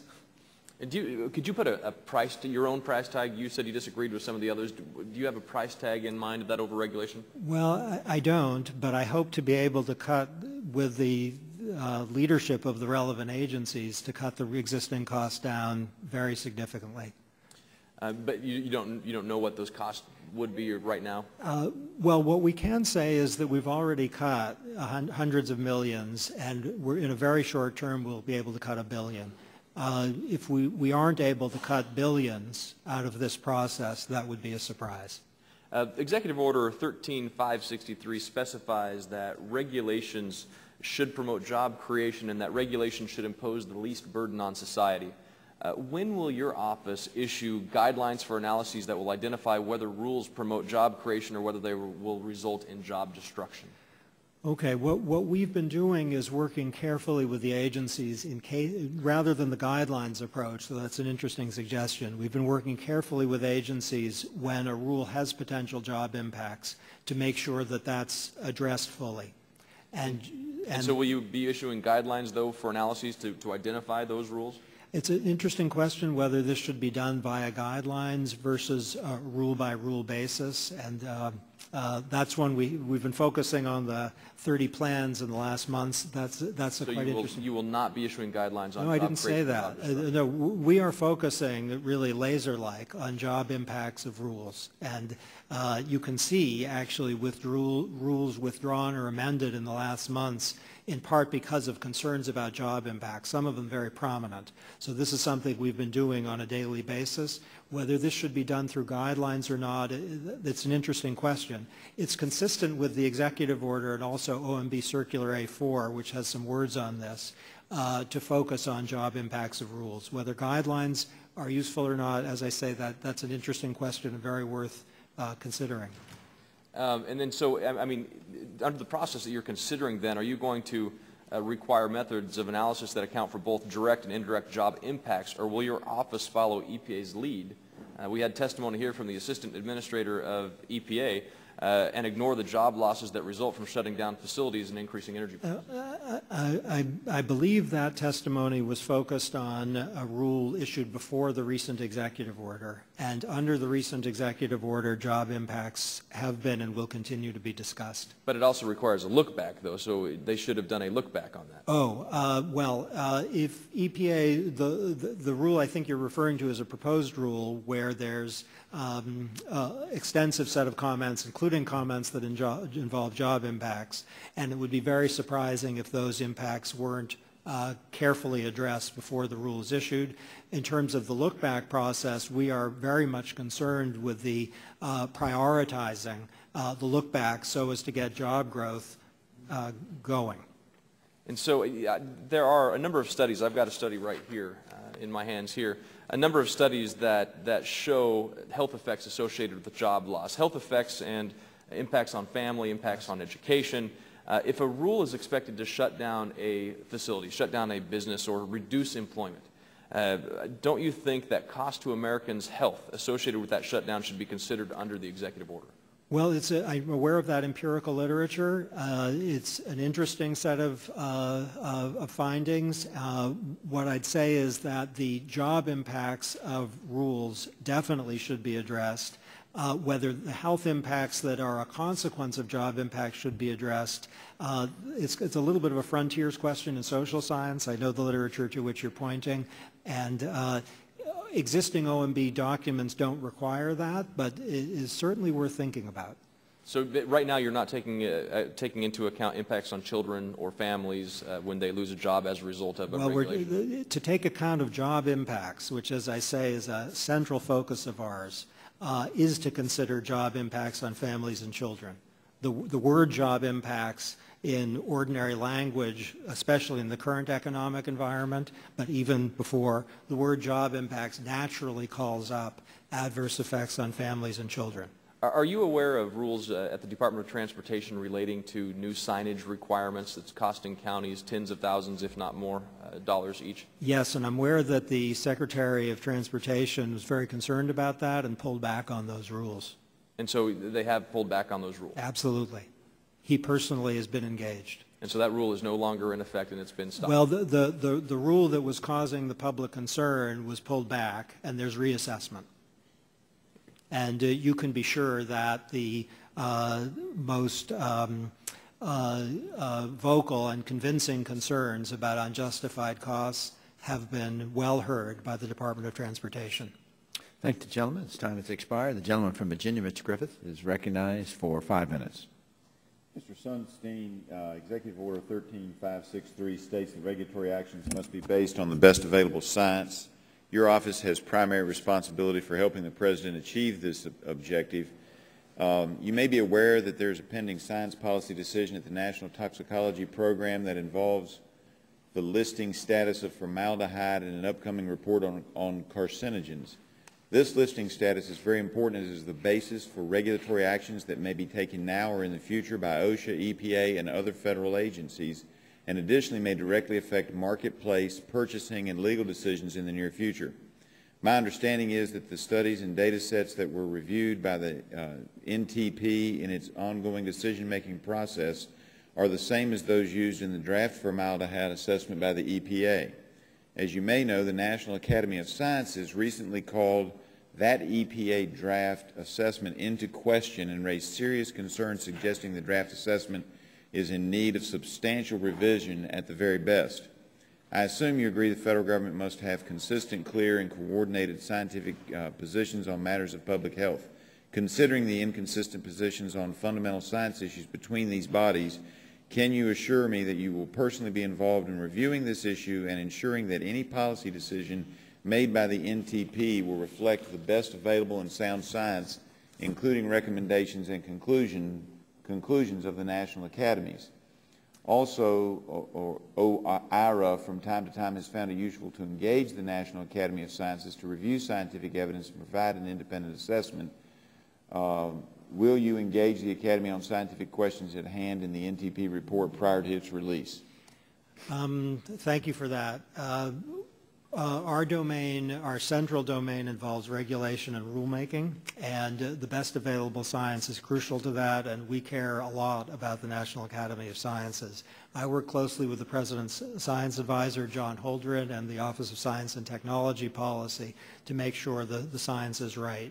On the particular issue you raise, it's not rulemaking in the sense that's our normal domain, but I can promise you this, that in the next 24 hours I will discuss this with John Holdren. And let me let you know why I'm concerned about it.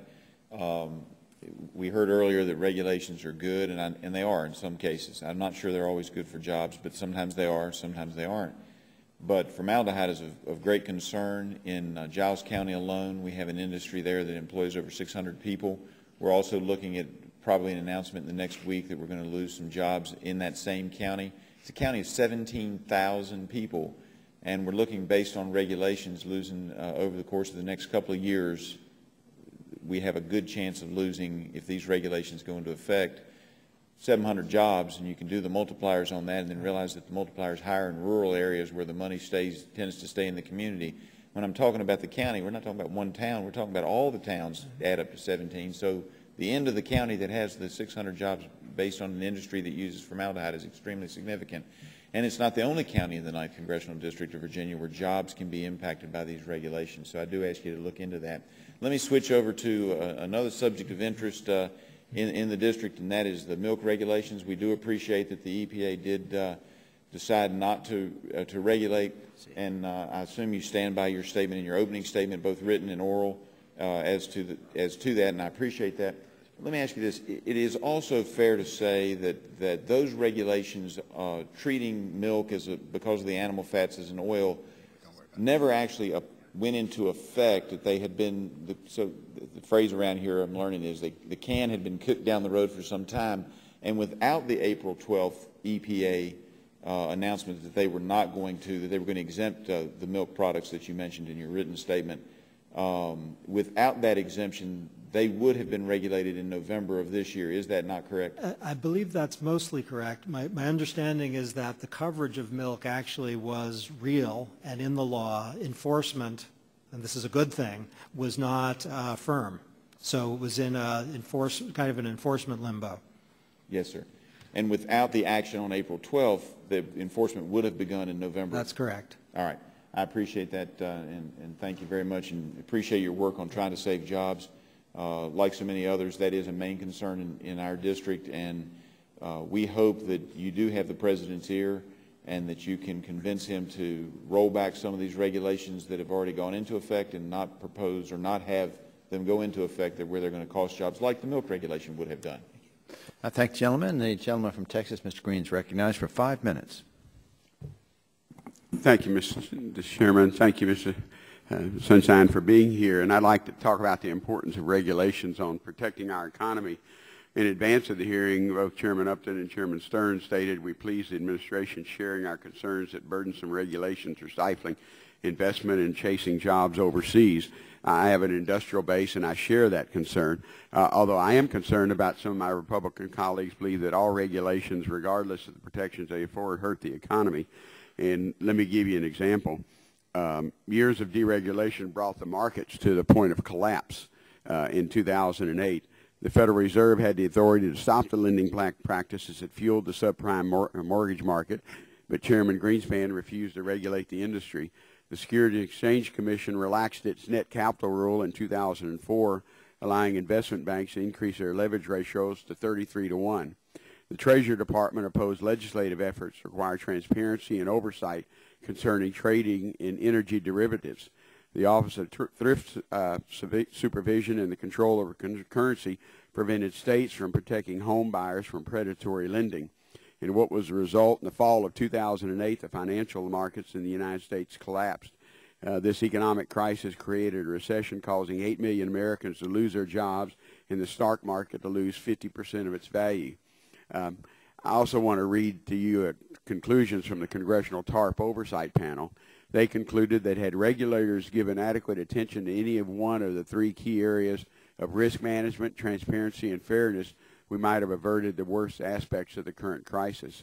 Mr. Sunstein, This oversight panel concluded that lack of regulation was a primary cause of financial crisis. My first question is, do you agree with the findings of the TARP oversight panel, and was this a case where the lack of regulation harmed the economy and caused the nation to lose these millions of jobs? In general agreement with that. Okay. In the view of President Obama, that increase of government, that any increase of government rules and regulations, do they hurt the economy? Depends on the rules and regulations. Some do, some don't. Well, and hopefully we learned our lesson, although sometimes we keep having to learn our lesson. We saw during the financial crisis, targeted and effective regulations can provide important safeguards for our economy, and we hope we remember that government regulations can play an important role in protecting our country and our citizens. But also, on the other hand, I see a lot of what I think are really silly regulations come out and think, okay, how did they get to that point? And I tell people Congress is the only institute known to man that can turn an elephant into a giraffe. Sometimes I think committees coming up with these regulations can do the same thing. Mr. Chairman, that's, I appreciate the opportunity to answer these questions. I thank the gentleman, and Mr. Sunstein, we're going to do a second round, so we won't hold you too much longer.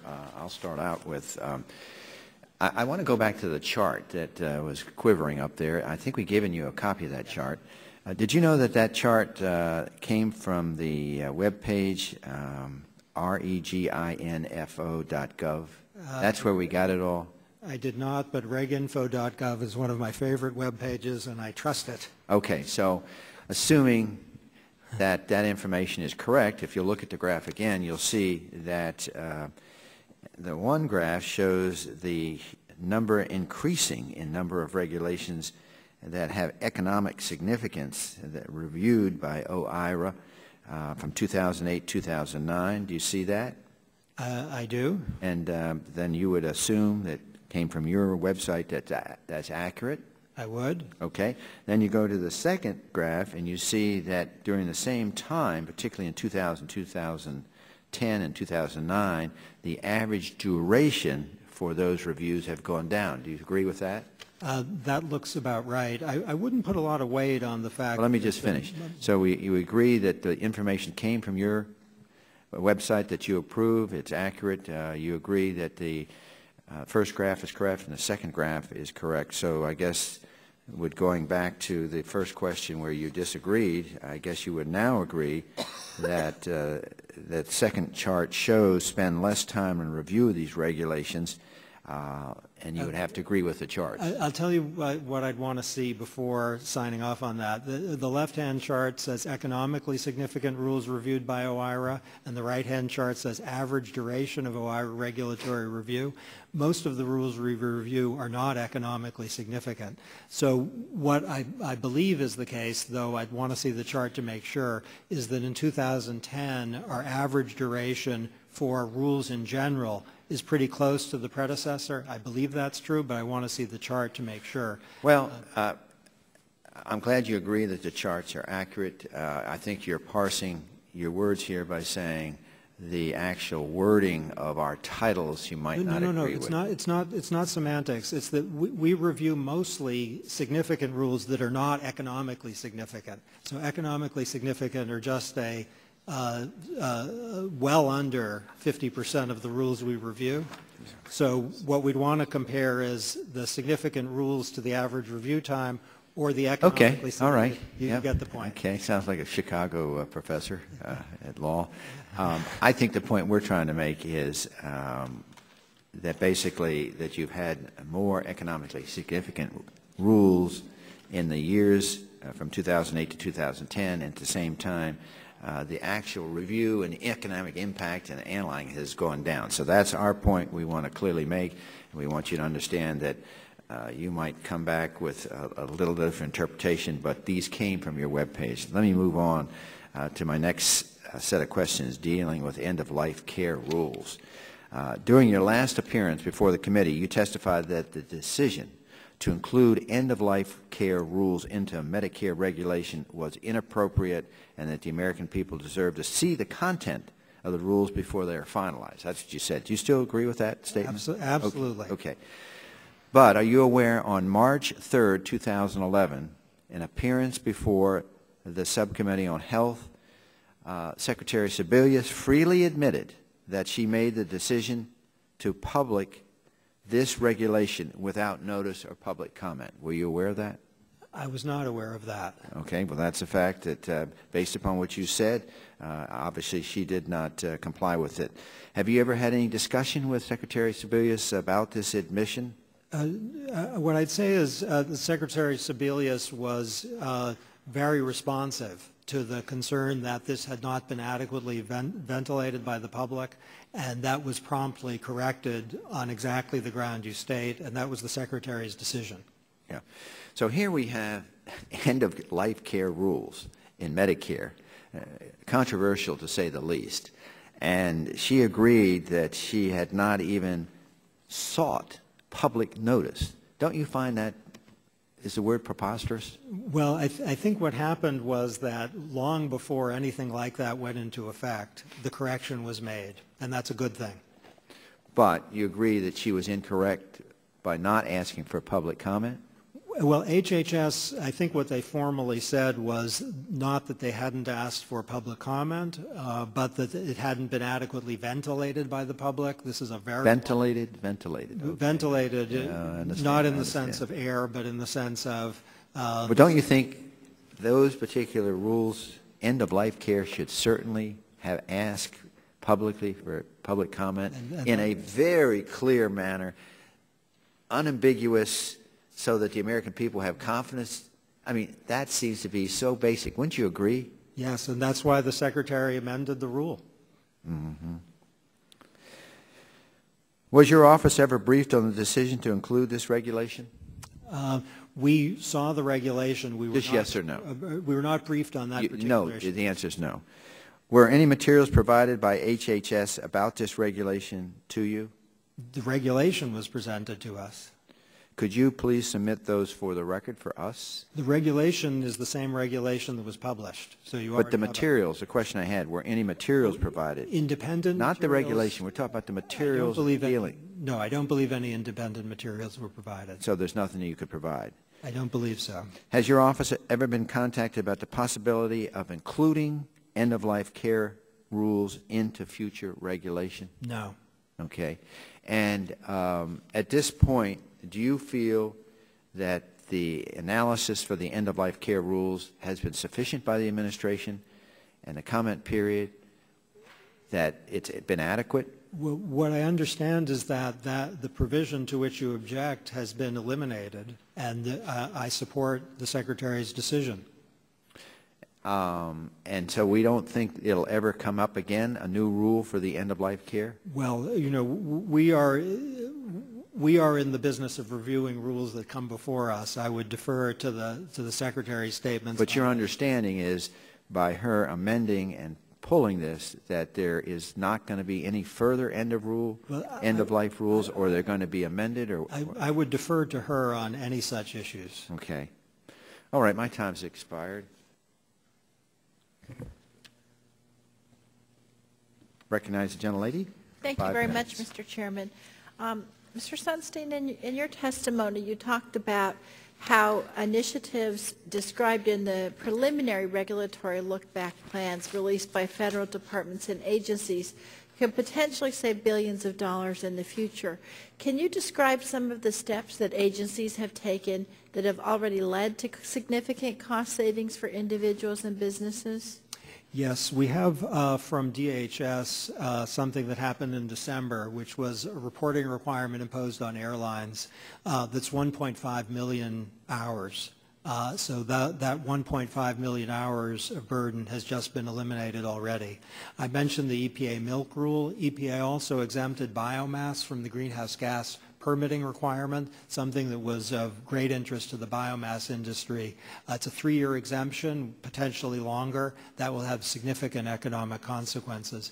OSHA has proposed and now has announced it will finalize a $500 million burden reduction initiative.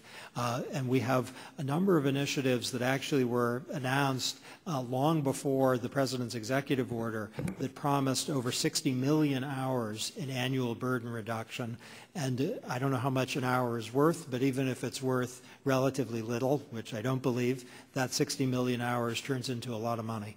So as you described in your testimony, now that you've had this comment period in the public process, I think you said now through August the agencies are actually going to be looking at more exact ways that they can cut regulatory burdens and start implementing the plans, I would assume August, September. Is that correct? Exactly. So I hate to do this to you, but I've suggested to Chairman Stearns that we have you come back in the fall after Labor Day and talk to us about what progress has been made over the summer, because just like you, we're very committed to common sense regulatory reform. And it's like I said to you before, at least my view, I've always been a proponent of regulatory reform, but I don't think regulations are necessary. I don't think regulations per se have values attached to them. I don't think that they're inherently good or bad. I think some regulations are helpful and they can protect the public interest and they can save money, and I think some are overly burdensome. I think that's the view that you share and the administration shares too, correct? Yes. So if you can come back and let us know what kind of progress that you've made, I think that would be helpful. Would you be willing to do something? I'd be delighted. Okay. One of the priorities that the executive order said is that he wants to the President wants to tailor regulations to impose the least burden on society, and a lot of our concern on both sides of the aisle is the concern about regulatory burdens on small businesses. So I'm wondering if you can talk to me about what you've seen in the, already and now what you see coming ahead this summer to reduce regulatory burdens specifically on small businesses. Okay, great. On the same day that the President issued the executive order, he issued a memorandum on small business. Protecting small business from unjustified regulation. And what the memorandum does is two things. First, it reiterates and underlines the requirements of the Regulatory Flexibility Act, an extremely important statute for small business. And second, it goes further by saying if an agency is not going to have flexibility for small business, such as a delayed compliance date, a partial or total exemption, simplified reporting requirements, it must specifically explain itself.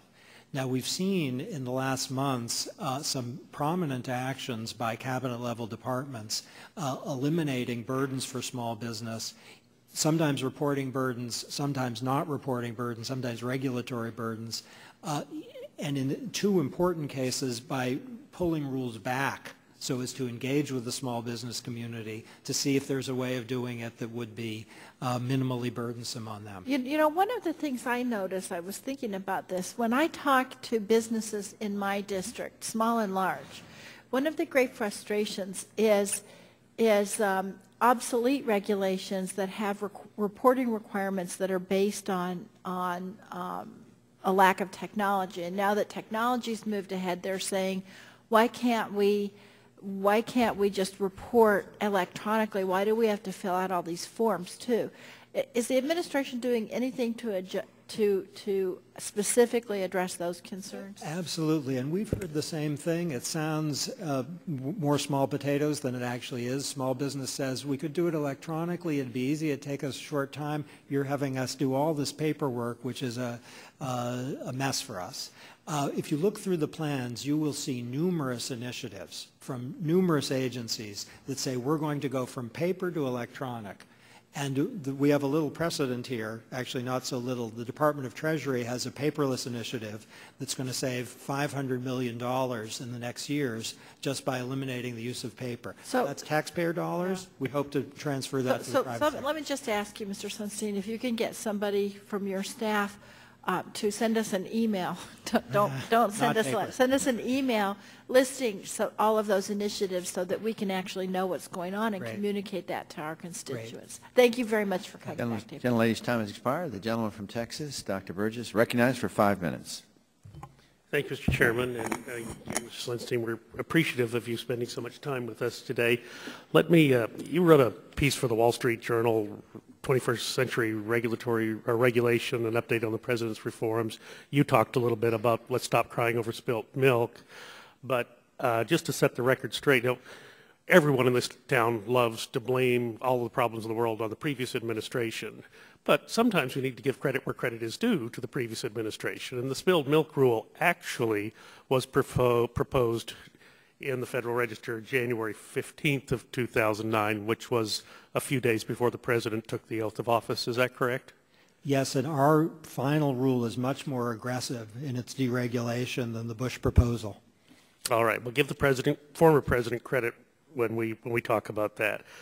I do have to follow up on some of the ACO questions that Ms. Blackburn asked, because this is, the ACOs, in fact, Tevi Troy, and Mr. Chairman, if I may, I'd ask that in today's Politico, Tevi Troy, a former Deputy Secretary of Health and Human Services, now at the Hudson Institute, senior fellow at the Hudson Institute, said it's time to redraft the rules that cover ACOs. It gives a very good description. ACOs, actually, a concept started with the Physician Group Practice Demonstration Project under Secretary Michael Leavitt in the previous administration. ACOs, while perhaps not my individual favorite, may have been a bipartisan approach to bringing down the cost of delivering health care in this country, particularly within the Medicare system. Many clinics across the country had embraced this concept, but they were left with a mishmash of a regulation that they just threw up their hands and said, we can't do this. This doesn't work. And yet it was working in their demonstration projects in Secretary Leavitt's administration. Now, one of the things Secretary Leavitt found was that they put a 2% savings before the ACO got to participate in any of the shared savings. There was a 2% barrier. And under the rule, it's now 2% to almost 4%. So what they found under Secretary Leavitt was only 4 out of the 10 practices, as I recall the Physician Group Practice Demonstration Project data, only 4 were actually able to meet that bar, and now we've in fact increased that bar and made it higher. Is that really a positive step in this regulation? The rule is proposed, and your comments and those of your staff as well as those of your constituents are not just welcome but needed, so we got this right. But just to be clear, we've got a hard deadline, do we not, in the Patient Protection Affordable Care Act of January 1, 2012. So this rule is going to have to be either revised or reproposed. The clinics are going to have to assimilate this data, digest this data, and decide whether or not they can meet the statutory and the financial requirements, which are significant, all by January 1st, 2012. Is that correct? If we could, in 4 months, produce 600 pages of look-back plans with hundreds of rules to be revised, then we can get that done on the schedule. You can get it done, but I'm talking about Geisinger. I'm talking about Mayo Clinic. I'm talking about Gunderson Lutheran. Are these organizations going to be able to do the complex financial analysis that's going to be required in order to meet this January 1, 2012 deadline? The statutory deadline, yes? Is that correct? Yes. Well, we're going to do our best. You told Ms. Blackburn that no more statutory or legislative interference was necessary, but I would submit to you that perhaps we do need to amend this sacred document to allow clinics more time to analyze what you're going to put forward. Look at what is the minimum financial outlay that a clinic is likely going to have to come up with to institute an accountable care organization by your reckoning? I don't have a figure for that. This is a proposed rule where all these issues are under discussion. Well, the figure that's given is like $1.8 million, but the American Hospital Association estimates it's going to be between $11 and $25 million. So it's a significant financial investment. And here's one of the problems with ACOs. I mean, I'm a doctor. Doctors should be in the driver's seat with ACOs. If they're going to really deliver on the promise, as a patient, I want my doctor to be in charge. I don't want my health plan to be in charge. I don't want the government to be in charge. I don't want the insurance company to be in charge. But the doctors are in a poor position to be able to manage the financial outlay, because not only do you have to pay the startup costs of all of the things, the ancillary personnel, the electronic health records, and all the things that are required for disease management, care coordination, but you've also got to manage against the financial risk of taking on a group of patients who have a set of chronic illnesses, which is ideally what the ACO is going to be managing. And here's the problem that we have. We're trying to figure out what to do with the sustainable growth rate formula, and many people were thinking an ACO model may be the way we can pivot to a different way of Medicare payment so we stop paying for stuff and pay for wellness. And you deliver to us a regulation that is so confusing that the people who purport to be able to do this are now shaking their heads and walking away, and we've got 6 months to fix the problem. Okay, well, I appreciate that. You're clearly a specialist in this, and we need your help to get it right. There was a somewhat analogous controversy over an EOC regulation under the Americans with Disabilities Act. The Chamber of Commerce, incidentally, raised many questions about lack of clarity and overreaching.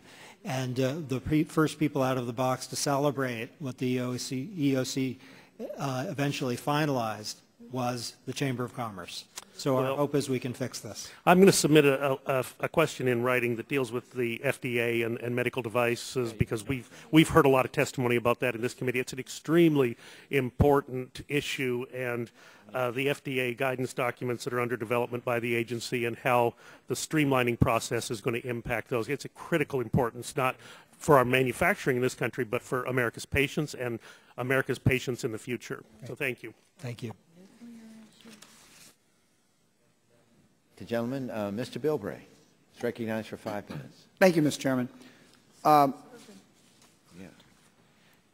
You know, one of the things that has frustrated me after 35 years in public life, one way or the other, working with regulatory agencies and being in regulatory agencies, is this huge gap between the intention of the legislation and the actual application. A good example would be, wouldn't you agree that any environmental law that's being implemented in a manner that hurts the environment, you know, may not be, obviously it was not being implemented in the manner that with the legislative intent. In other words, would you agree that no environmental law should hurt the environment? Sounds right. I'll give you an example of what we've had for a long time in San Diego. Clean Water Act requires going to secondary activated sludge for sewage treatment. Scripps Institution of Oceanography, Roger Revelle, the father of the greenhouse gas issue, stood up and demanded that we take a second look at the law. And as you know, we require that you do environmental assessment. The environmental review said implementing the law would be the best environmental option, that there was negative environmental impacts to habitat, to the ocean, introducing chemicals, air pollution. But the bureaucracy still is caught on this issue that don't confuse us with the scientific facts. We have the law, and the law says you've got to do this no matter what. And we've been fighting this battle for 20 years, and we still are running into this issue. Don't you think that the administration has two ways to do this? Either make the call like the judge did. We have to have a judge with the Sierra Club and the county health department suing EPA to force them not to put this in. That's an interesting coalition there. Because remember, the county is environmental health is run by 5 Republicans. Either accept that or come back and ask us to change this law to allow the item to be done. How would you propose we handle that kind of conflict? Well, I don't know the particular controversy, though I know some of the names there. The first obligation of the executive branch is to follow the law. So it's profoundly to be hoped that following the law is environmentally desirable, and by and large, that is the case. The Clean Air Act, as noted previously, That's the Clean Water Act. The Clean Air Act is the one where there's particularly good data on overwhelming health benefits, but there's some good data on the benefits of the Clean Water Act also. So we have to follow the law. there may be no choice. It may not be available to say, for the executive branch to say, we're not going to implement the law and to go to Congress. Okay, let me interrupt right there, because I served 6 years on the Air Resources Board and 10 years on the Air District. The success of the Clean Air Act was quantified. You actually know you spend this much money, you reduce this many metric tons, you save this many lives per million, right? Yes. Clean Water Act doesn't do that. That's right. Mostly probably because it predated the Clean Air Act and it's not sophisticated enough.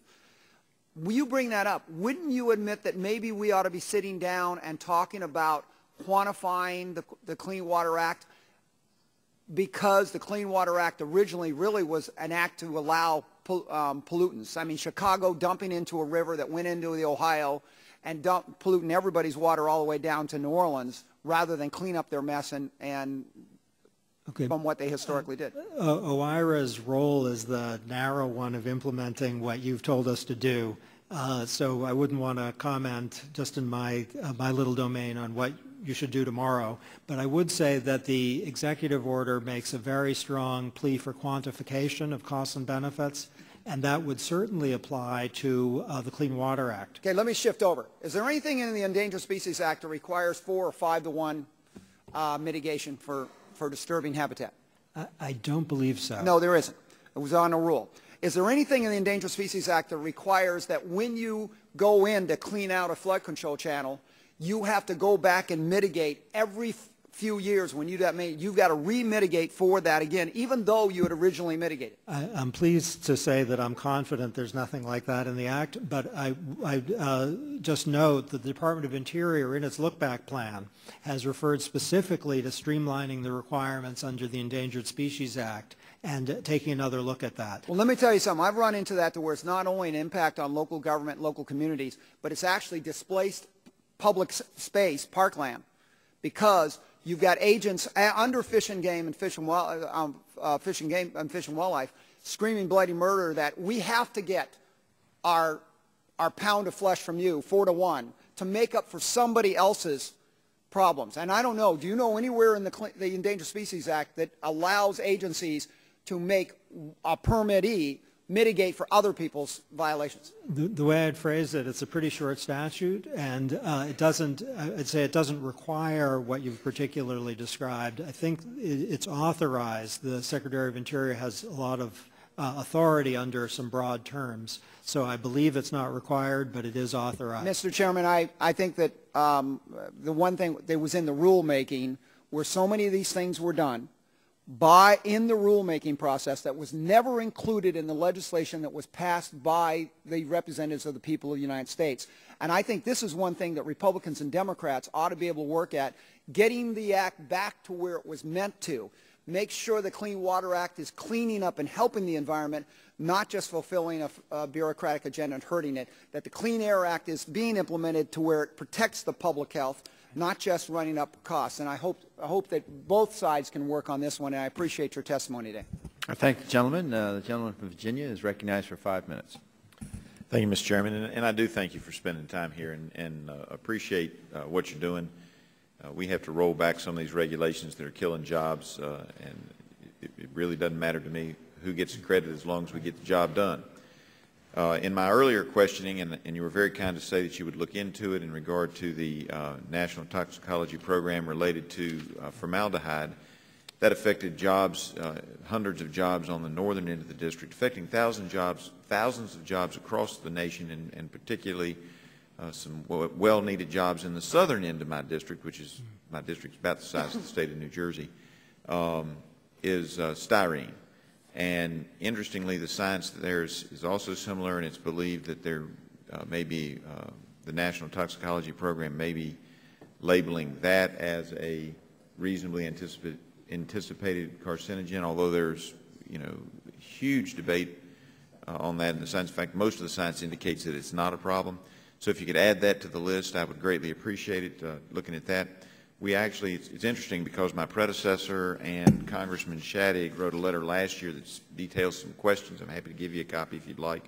And then I followed up along with Congressman Donnelly this year saying, hey, have you got an answer to these questions? Because the main thrust of those questions were, all right, we have all these jobs that are going to be impacted, and yet the science doesn't seem to back up the ruling. So I do ask you to take a look at that. Also related to jobs, obviously I come from a coal district, and I know that the rest of the committee members are surprised it took me this long to get to coal, but I do come from a coal district, and as we've heard today, there are a lot of regulations out there, and I really wish we could quantify, as Congressman Bilbray was just saying, because we all want clean water, and we all want clean air, and we all want jobs. And what you have to do, as you know, is a balance to see whether or not you're getting your bang for your buck.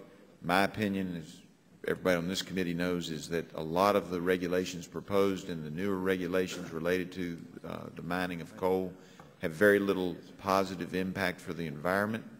I won't say they don't have any, but they have very little at the cost of huge amounts of jobs and the huge usage of coal in the district and in this nation.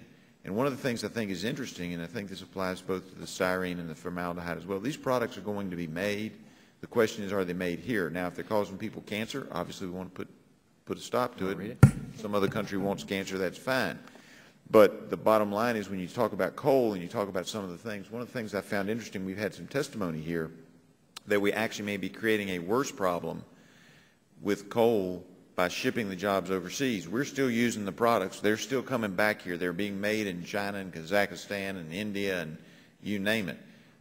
Places that I didn't know about when I was in high school that now are on the map and are competitors of ours.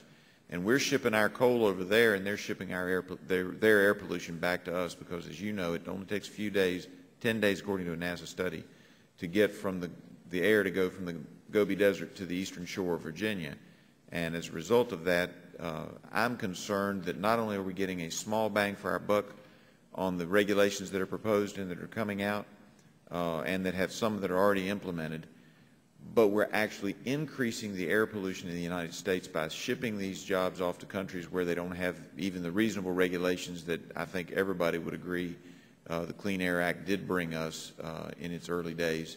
And so I think we have to be very, very careful with what we're doing, and we're using the Clean Water Act to actually, I think, in my opinion, and some others who've testified here, inadvertently, with good intentions, dirty our air.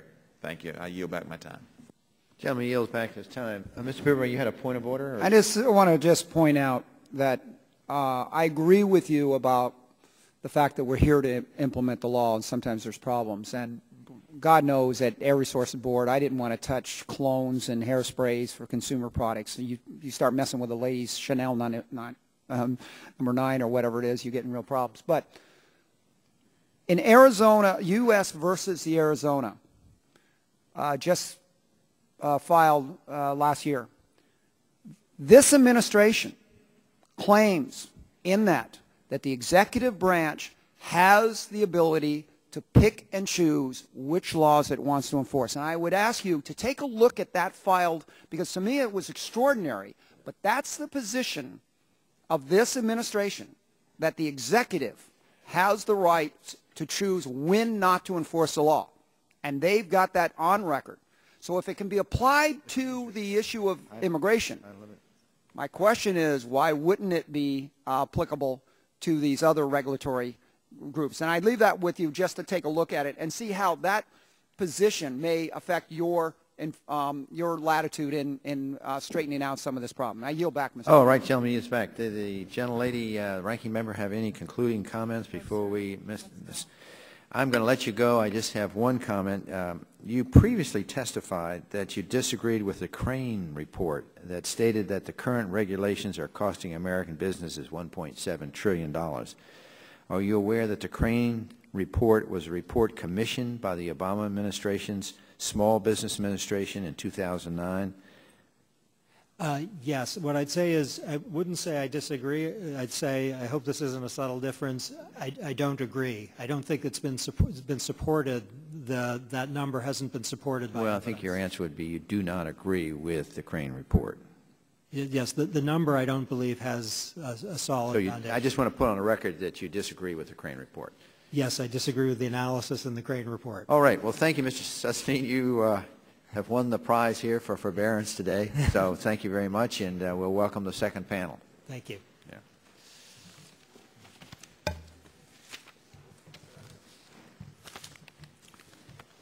I'm going to ask unanimous consent.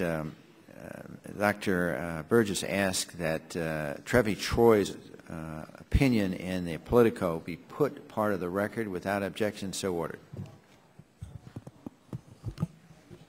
Okay. Yeah.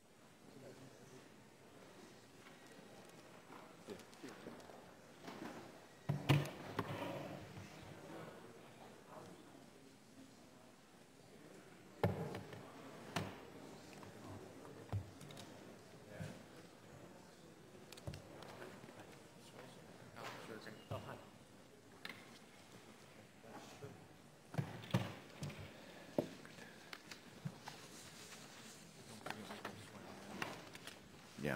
Good point.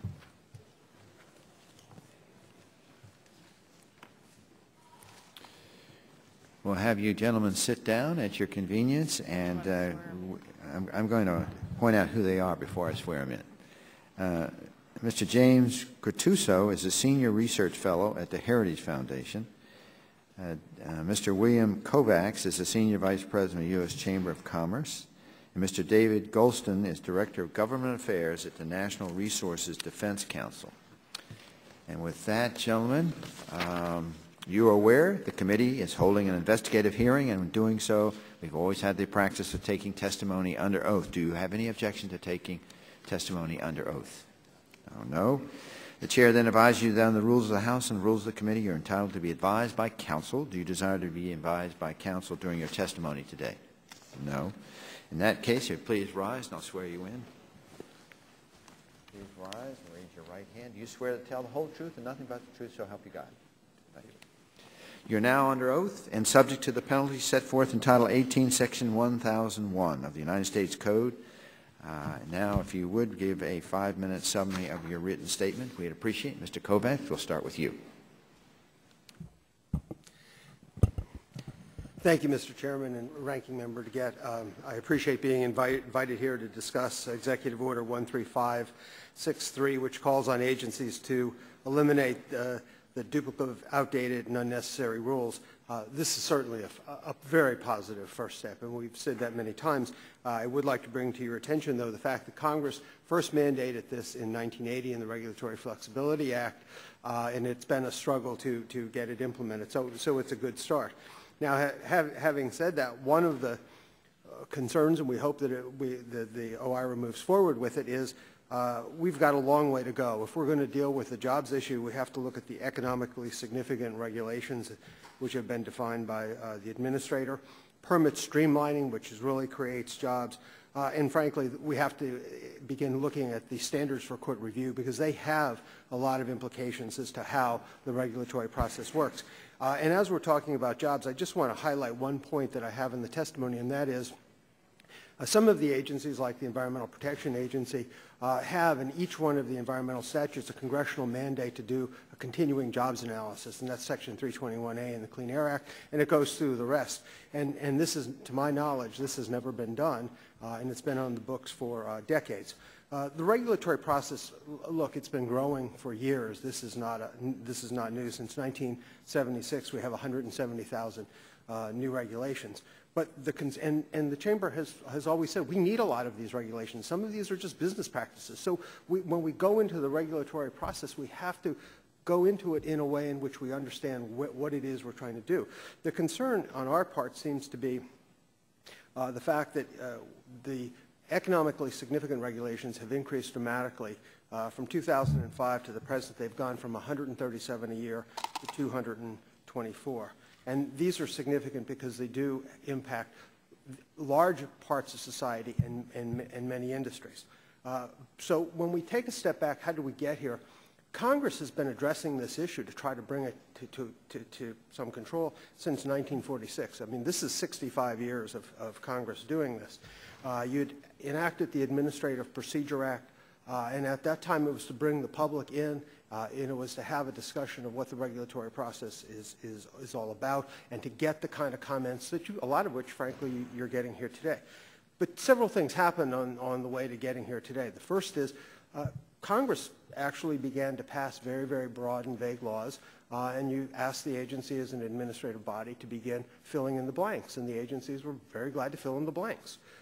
Then in the 1970s, you had the courts in the Chevron decision for the first time award deference to the agencies. So two things were going on simultaneously. One is Congress was giving the agencies a lot of discretion over the vague laws, and the courts were giving them deference. That literally tipped the scale as to how the regulatory process worked. And it was from that point forward that Congress has struggled to get it back, and it's been unable to. And just to go over it, and it's all in my testimony, but since 1980 on, Congress has looked at has enacted the Regulatory Flexibility Act, unfunded mandates, information quality, data access, paper reduction, jobs analysis provisions, and we could go on.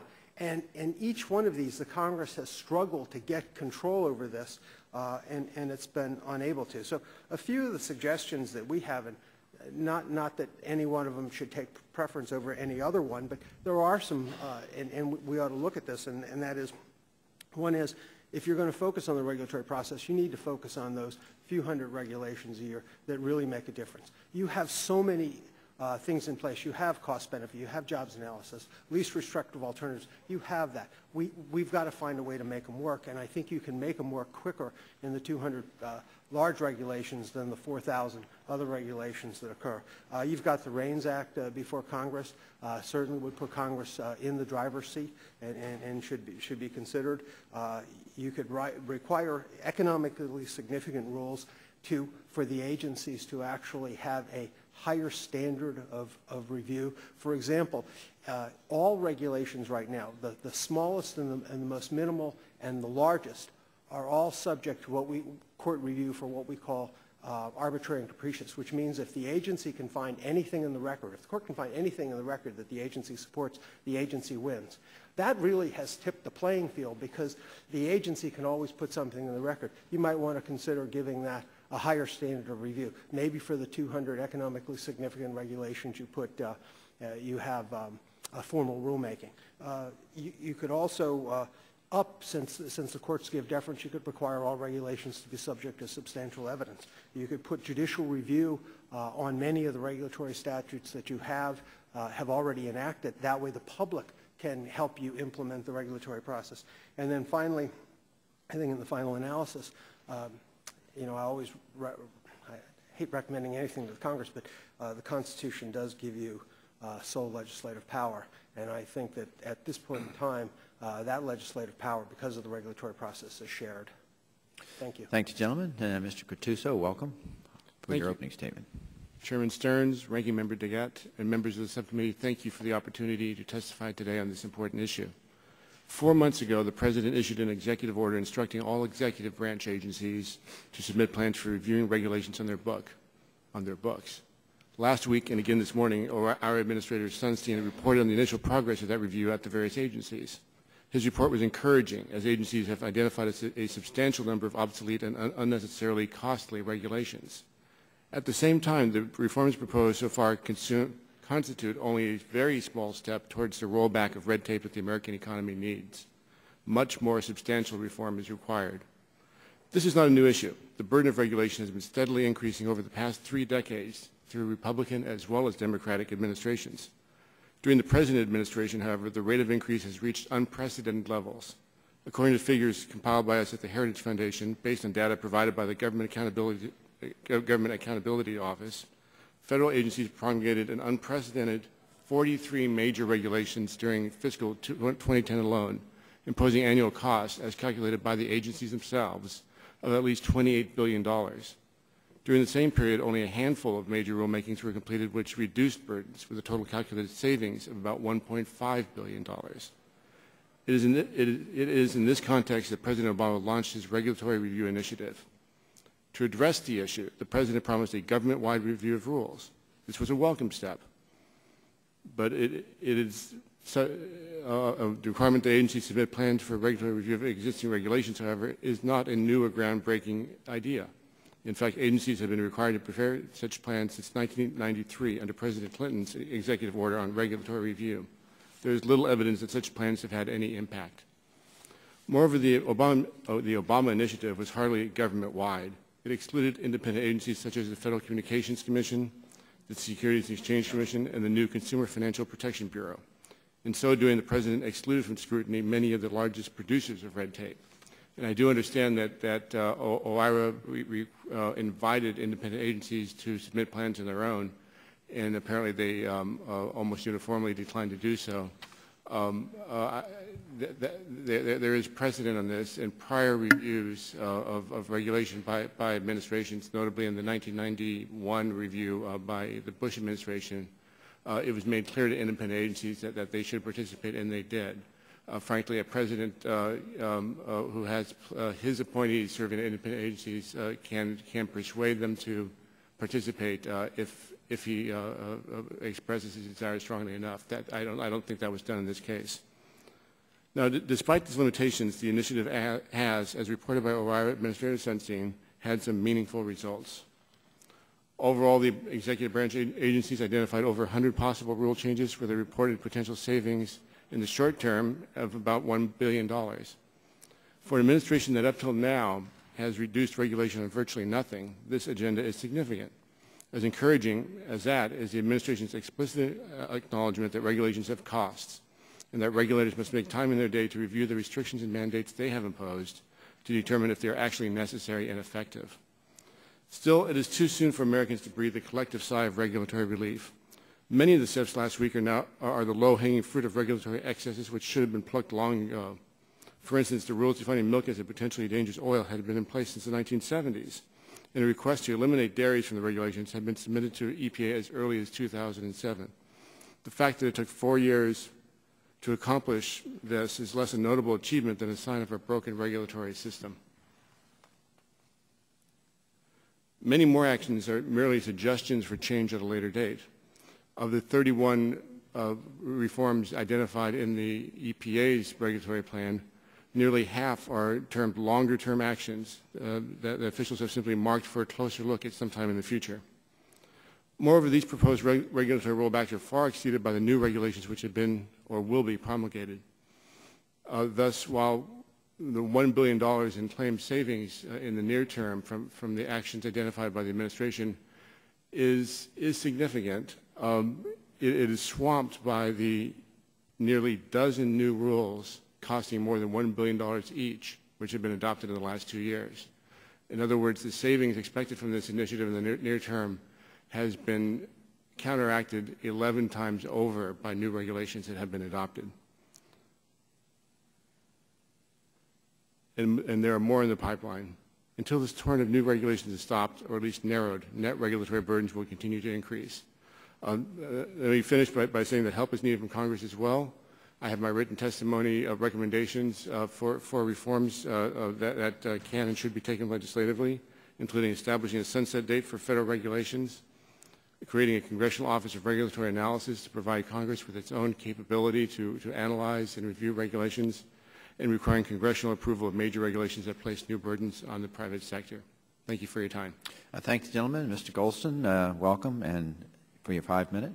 Thank you, Mr. Chairman, and thank you, Ranking Member DeGette, and members of the subcommittee for having me here today.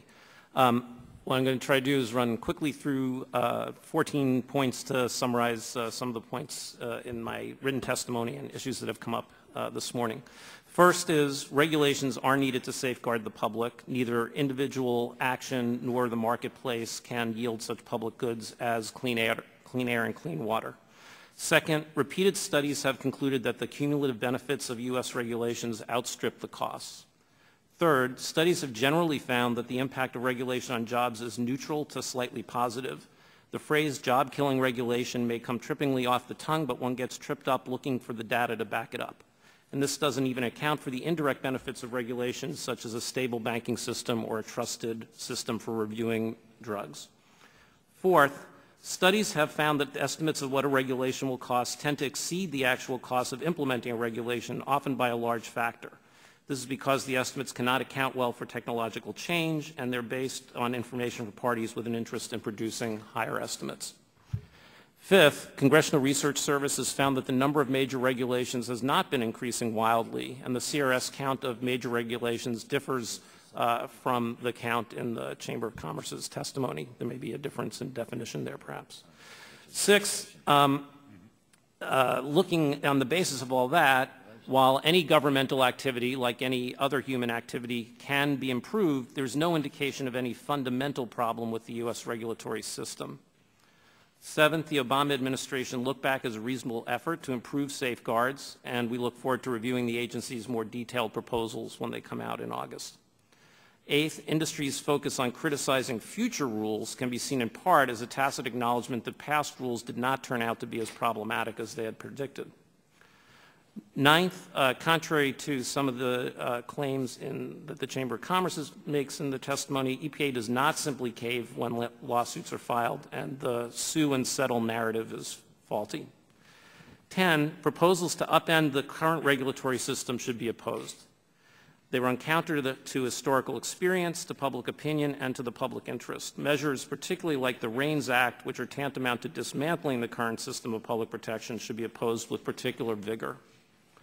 11, proposals like REINS are designed to bias the regulatory process hopelessly in industry's favor by changing procedures. This is partly because the industry knows the public would not support changes in the underlying laws that the regulations are designed to enforce. 12th, in the end, even industry would be harmed by some of these proposals because the system would lead to far less predictability than we have today. 13, regulation, by providing clear rules of the road, helps produce a functioning marketplace and economic prosperity. And last, in conclusion, Congress should not be accepting claims of regulatory harms at face value and should not make radical changes to the regulatory system which has safeguarded the public at a reasonable cost. Thank you.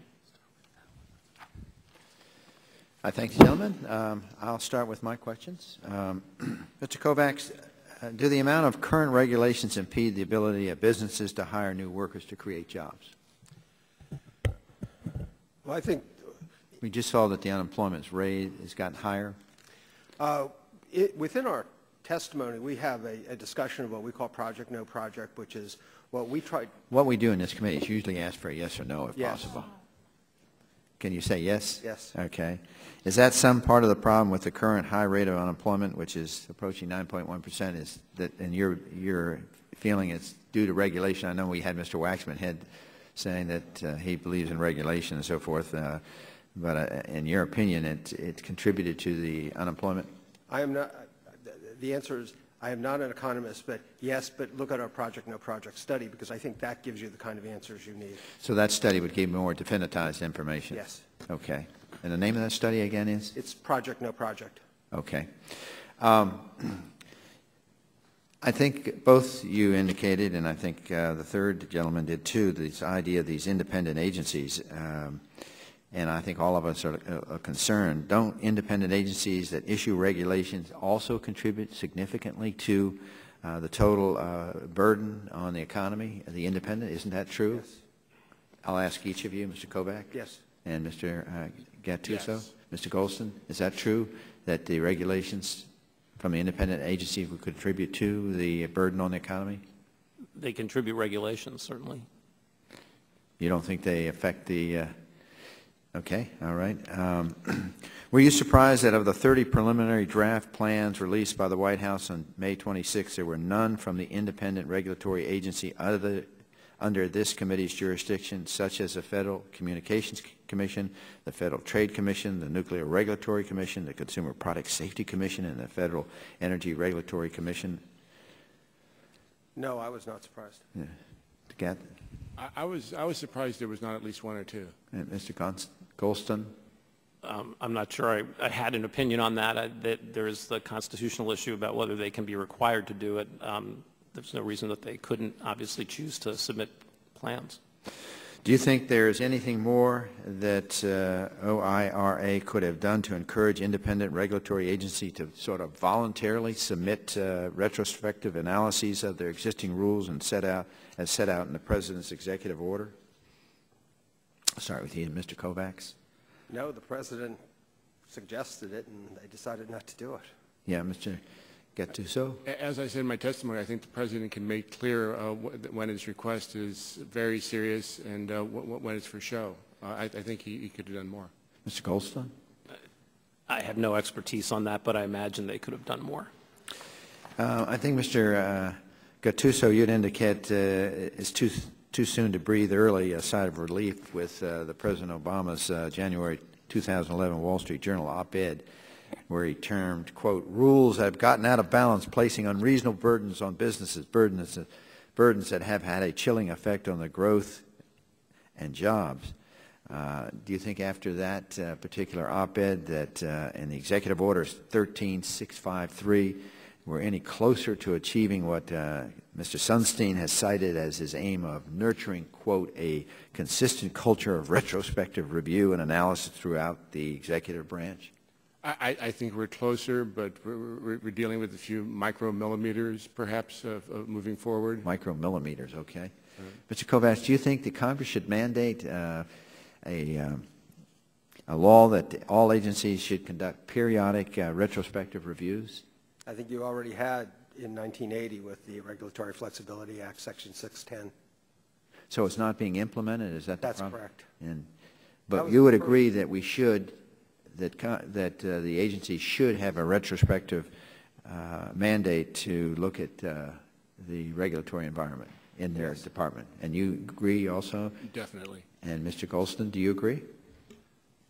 There's no harm in retrospective reviews if they don't become the whole sum and substance of what agencies are doing. Many statutes require regulations to be updated periodically, which in effect means that the previous reg is being looked at. Okay. You agree, Mr. Kovacs, as I understand your testimony, you believe there are two distinct categories of regulations, and that the primary focus of oversight by Congress and the administration should be those regulations that are economically significant. In your view, what would be the most effective way to address this?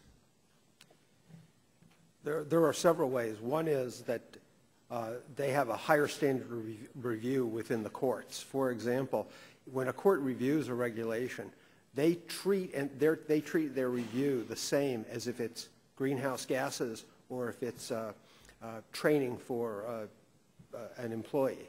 And what needs to occur, because when the courts gave deference to the agencies, they literally tipped the balance in favor of the agencies and against Congress. And the way to address that would be to require the agency on those major rules to go through a higher standard of review, which would be a formal on-the-record hearing, or something like OSHA has, which is a hybrid hearing, and then to have the court review it under the substantial evidence test. My time's over. It's just remarkable that, as you pointed out, the Regulatory Flexibility Act mandates that these agencies do it, and no one's doing it. And so, I mean, it's really disturbing to think that we've mandated Congress, and yet none of these agencies are complying. Well, the first testimony I ever gave 13 years ago was on that issue. And 13 years ago. All right. My time has expired. Gentlelady is recognized for 5 minutes. Thank you very much, Mr. Chairman. Mr. Kovacs, I agree. Regulatory reform works at a maddeningly slow rate, and I also agree with your written and verbal testimony. It seems to be a bipartisan problem. It seems to happen under Republican and Democratic administrations. Isn't that correct? That's correct.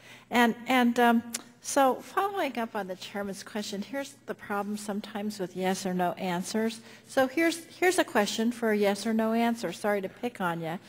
Is today's jobless number that came out, which we're all upset about, caused primarily by overregulation? Yes or no? I have absolutely no idea. I'm not an economist. Right. Okay. Thanks. Let me ask you. You said we should really target these economically significant regulations, which have increased since 2005, again on a bipartisan basis. Those are regulations that cost $100 million or more. Is that right? It's a broader group than that, but okay. The administrator, it also includes novel. I mean, that's a term of art. Right.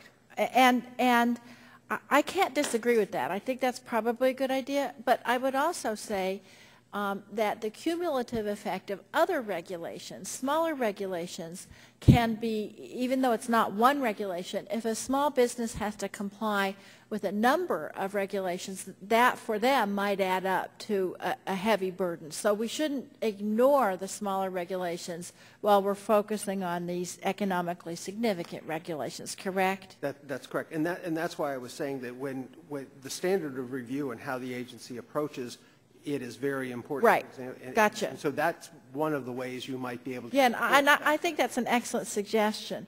One of my questions is because there's been different legislation proposed, and one of the things you and Mr. Gattuso also said that you supported was the idea of having both houses of Congress to approve any regulation that has this impact that's an economically significant regulation, correct? That's correct. One of the approaches. And in your written testimony, you said that there were about 180 regulations like that were issued in 2008, which was the last year of the Bush administration. Is that correct? They're the government numbers, yes. Okay, so yeah, your answer is yes. Okay.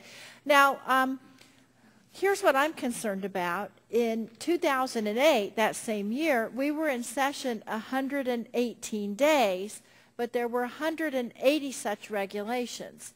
And I would assume it is not your view that every economically significant regulation should be repealed, right? Some of them are useful, right? No, we're not. I'm not here today saying you should repeal anything. What I'm saying, right? What you're saying, but what you're saying is there should be a higher standard of scrutiny, which I agree with. My concern is if you require all of those things to come to Congress, and Congress is only in session a few days a year, we might not get to reviewing all of those regulations. Do you understand that? There's nothing being proposed that would go retro. Well, no, let's say there's a new regulation that the Obama administration is proposing, and it's an economically significant regulation. So it would come to Congress for review. If Congress did not review that regulation, what would happen is it would be null. Isn't that correct? That's correct. Under that legislation. Well, so that it wouldn't be null. I don't have much time left.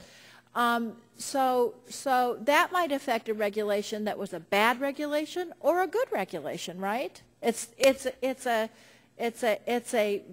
great big mallet that comes down and kills that regulation. No, it puts Congress in charge of the legislative. Well, I hear what you're saying. Mr. Goldston, I want to just ask you a couple of quick questions about the Clean Air Act. Because recently Mr. Waxman asked the EPA to do a report on the Clean Air Act, and what the report said was that the Act created American jobs, and in fact that it prevented 18 million child respiratory illnesses, 850,000 asthma attacks, 674,000 cases of chronic bronchitis, and 205,000 premature deaths. And also there was monetary value of $2 trillion by 2020. Mr. Goldston, I'm wondering if you can tell me whether you agree with these results of this study that was done. Most studies that have looked at the job and health impacts of regulations show net benefits of the health benefits and show no of the Clean Air Act? Of the Clean Air Act in particular. Now, to comply with updated pollution standards, businesses must design, manufacture, install, and operate pollution-reducing technologies. And so a lot of people argue that the Clean Air Act has created hundreds of thousands of domestic jobs in the field of environmental technologies and generated about $300 billion in annual revenues and supported 1.7 million jobs. So my question to you is, do you think that federal regulations like these can support economic growth and foster job creation? Yes, and again, most studies have found a neutral to net benefit of jobs overall, and that's on the whole. So yes, absolutely. Okay, thank you very much, Gentleman, Mr. Chairman. Ladies' time has expired. The gentleman from California, Mr. Bilberry, is recognized for 5 minutes. Thank you very much, Mr. Chairman. David, let me go through a scenario that I'll call the good, bad, and the ugly.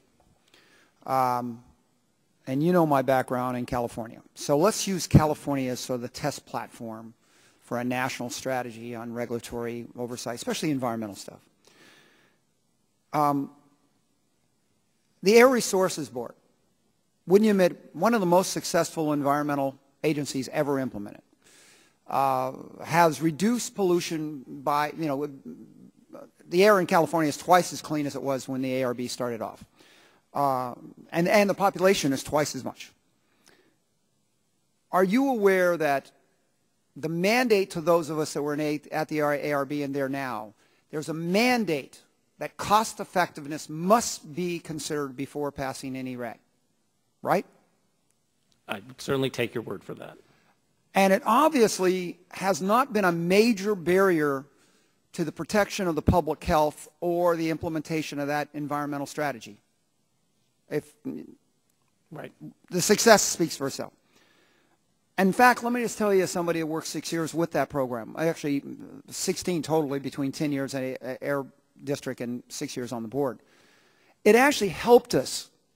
And I'll tell you, one of the things that I get upset about is I find people here freak out about that as if it's anti-environmental, where I found that one of the great tools, even for myself, I got held up by that and stopped from doing implementing a regulation that I thought was good because we had to look at that.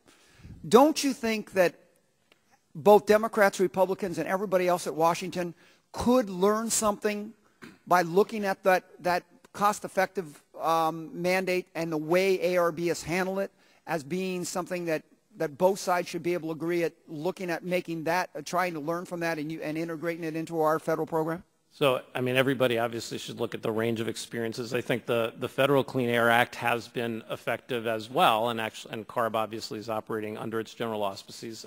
The way the but would you agree? Wait a minute, when you say that, and I'll come back on you and say, was there another agency that's implemented the Clean Air Act that's had as much reduction as CARB? Not that I'm aware of. But I'm aware of either. But the point is, under some portions of the Clean Air Act, the standard that is selected is based on health, but then the decision on how to implement it, which is what you're talking about, economics are allowed to take into account, and there are other parts of the Clean Air Act where economics are allowed to be part of the process. You admit that the EPA and the federal government has recognized the leadership of CARB to the point to where we've had carve-outs, we've had and not just the federal government, but other states have adopted our standards as being the gold standard for clean air, right? That's my understanding. Okay. Now let's talk about the ugly. AB 32, an environmental strategy, was put in through our legislation, but CEQA still applies to our implementation of our greenhouse stuff. Now, that was created a situation to where now my scientists who have developed alternatives to fossil fuels using California financing and research is forced to leave the state to go to production. They're actually leaving and doing their production in New Mexico for a good reason. Because under the regulations of CEQA, it will take 10 years plus to go into production of algae, where in New Mexico it is 9 months minus. Big difference.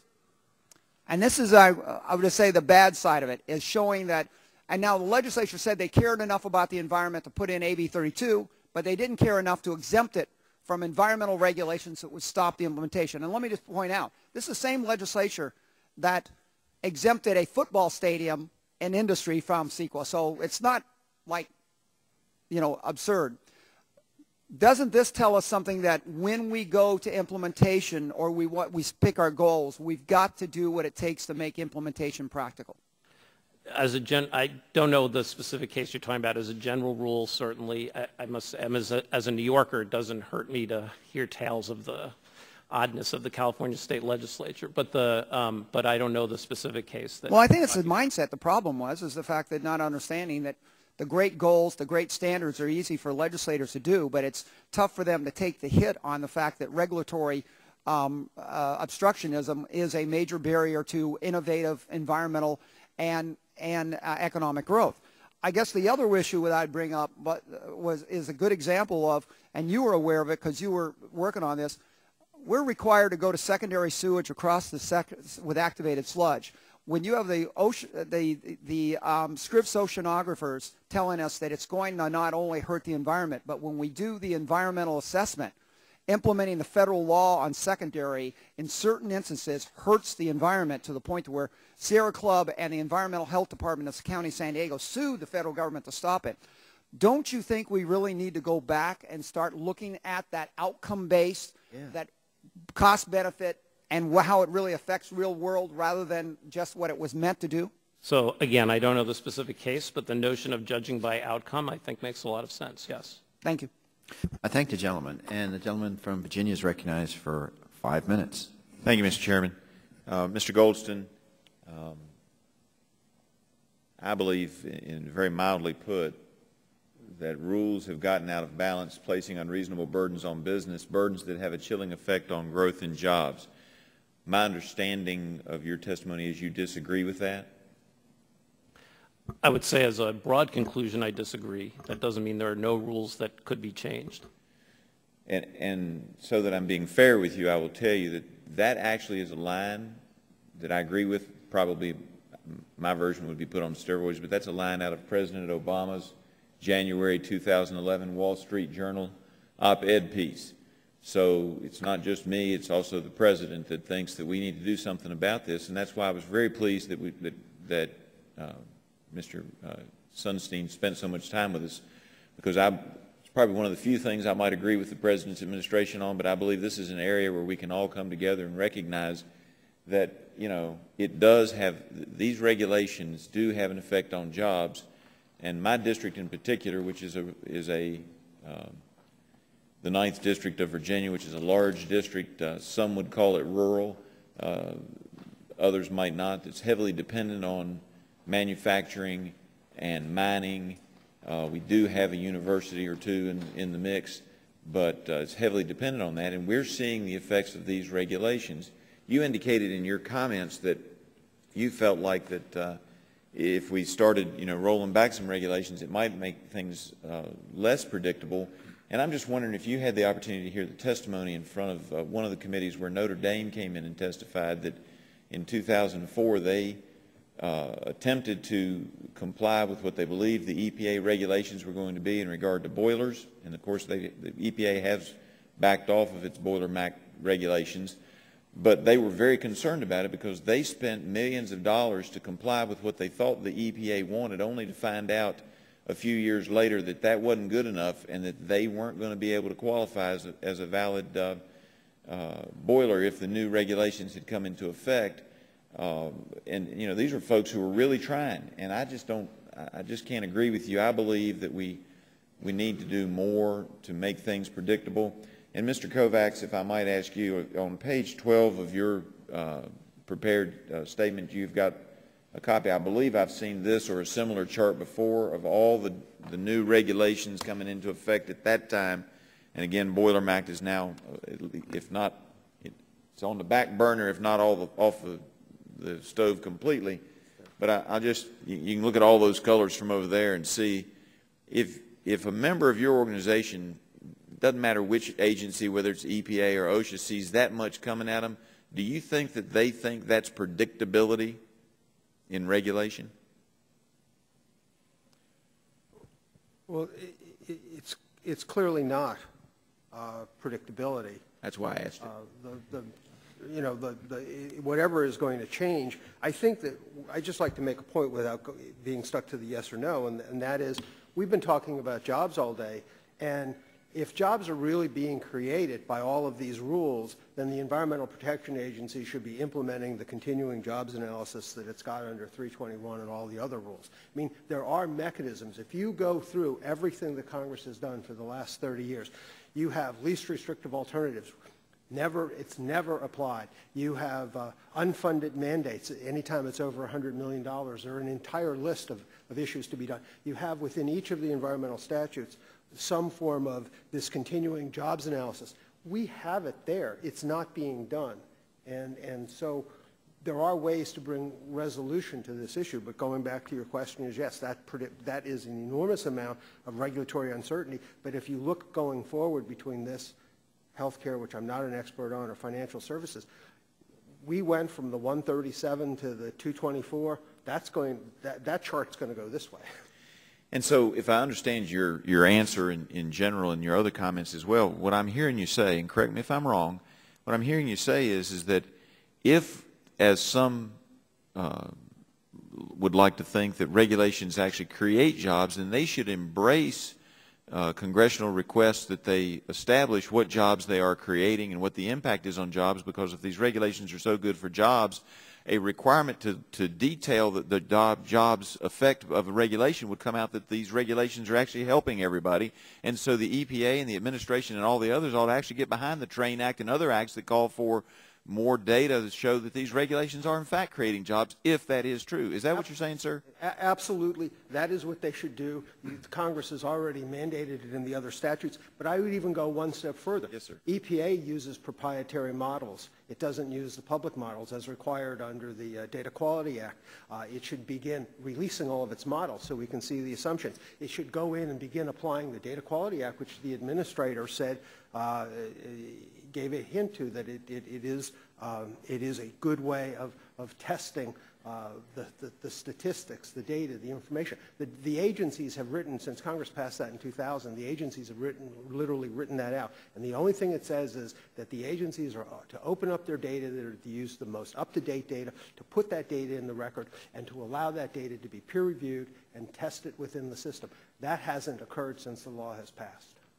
Thank you, sir. I see my time is up, Mr. Chairman. I thank the gentleman. We're ready to close. I think one thing I'm getting out of this panel is that the frustration that routinely the federal agencies ignore the requirements contained in such laws as Mr. Kovacs mentioned, the Regulatory Flexibility Act, the Information Quality Act, and the Unfunded Mandates Reform Act. I mean, that's a concern, I think, for a member, either party, bipartisan issue, to think that they routinely ignore that. And, you know, we really have a responsibility to make them comply. And so with that, I think... Mr. Chairman, yeah, if sure. I may. Yes. I just point out to the gentleman from Virginia, I completely agree that, that there should be some explanation by these agencies, the EPA and the other agencies, about, in fact, what the impact of these regulations should be on jobs. And that's, as Mr. Kovacs says, why most of the existing laws require that analysis. My concern about this REINS Act, which the gentleman refers to, is it doesn't just say you shall submit to Congress how many jobs it creates. It submits these regulations to Congress for approval or disapproval, and if Congress just doesn't get around to doing it, then it fails. And it might be a useful regulation that we could all agree on. And that's the issue I've got. It goes much farther than just that jobs issue. The gentleman's I'll yield back, Mr. Okay, gentleman, you want to comment on that? Mr. Chairman, I would just say that the reference I made was actually to the TRAIN Act, which we had in subcommittee last week. I do support the REINS Act, and your comments are valid, but my reference was actually to the TRAIN Act today. Trains, reins, it's also, all right. All right, I thank my colleagues, and with that, the subcommittee, we have 10 days to submit for the record any opening statements or any questions that we might further ask for you folks. So thank you, and the subcommittee is adjourned.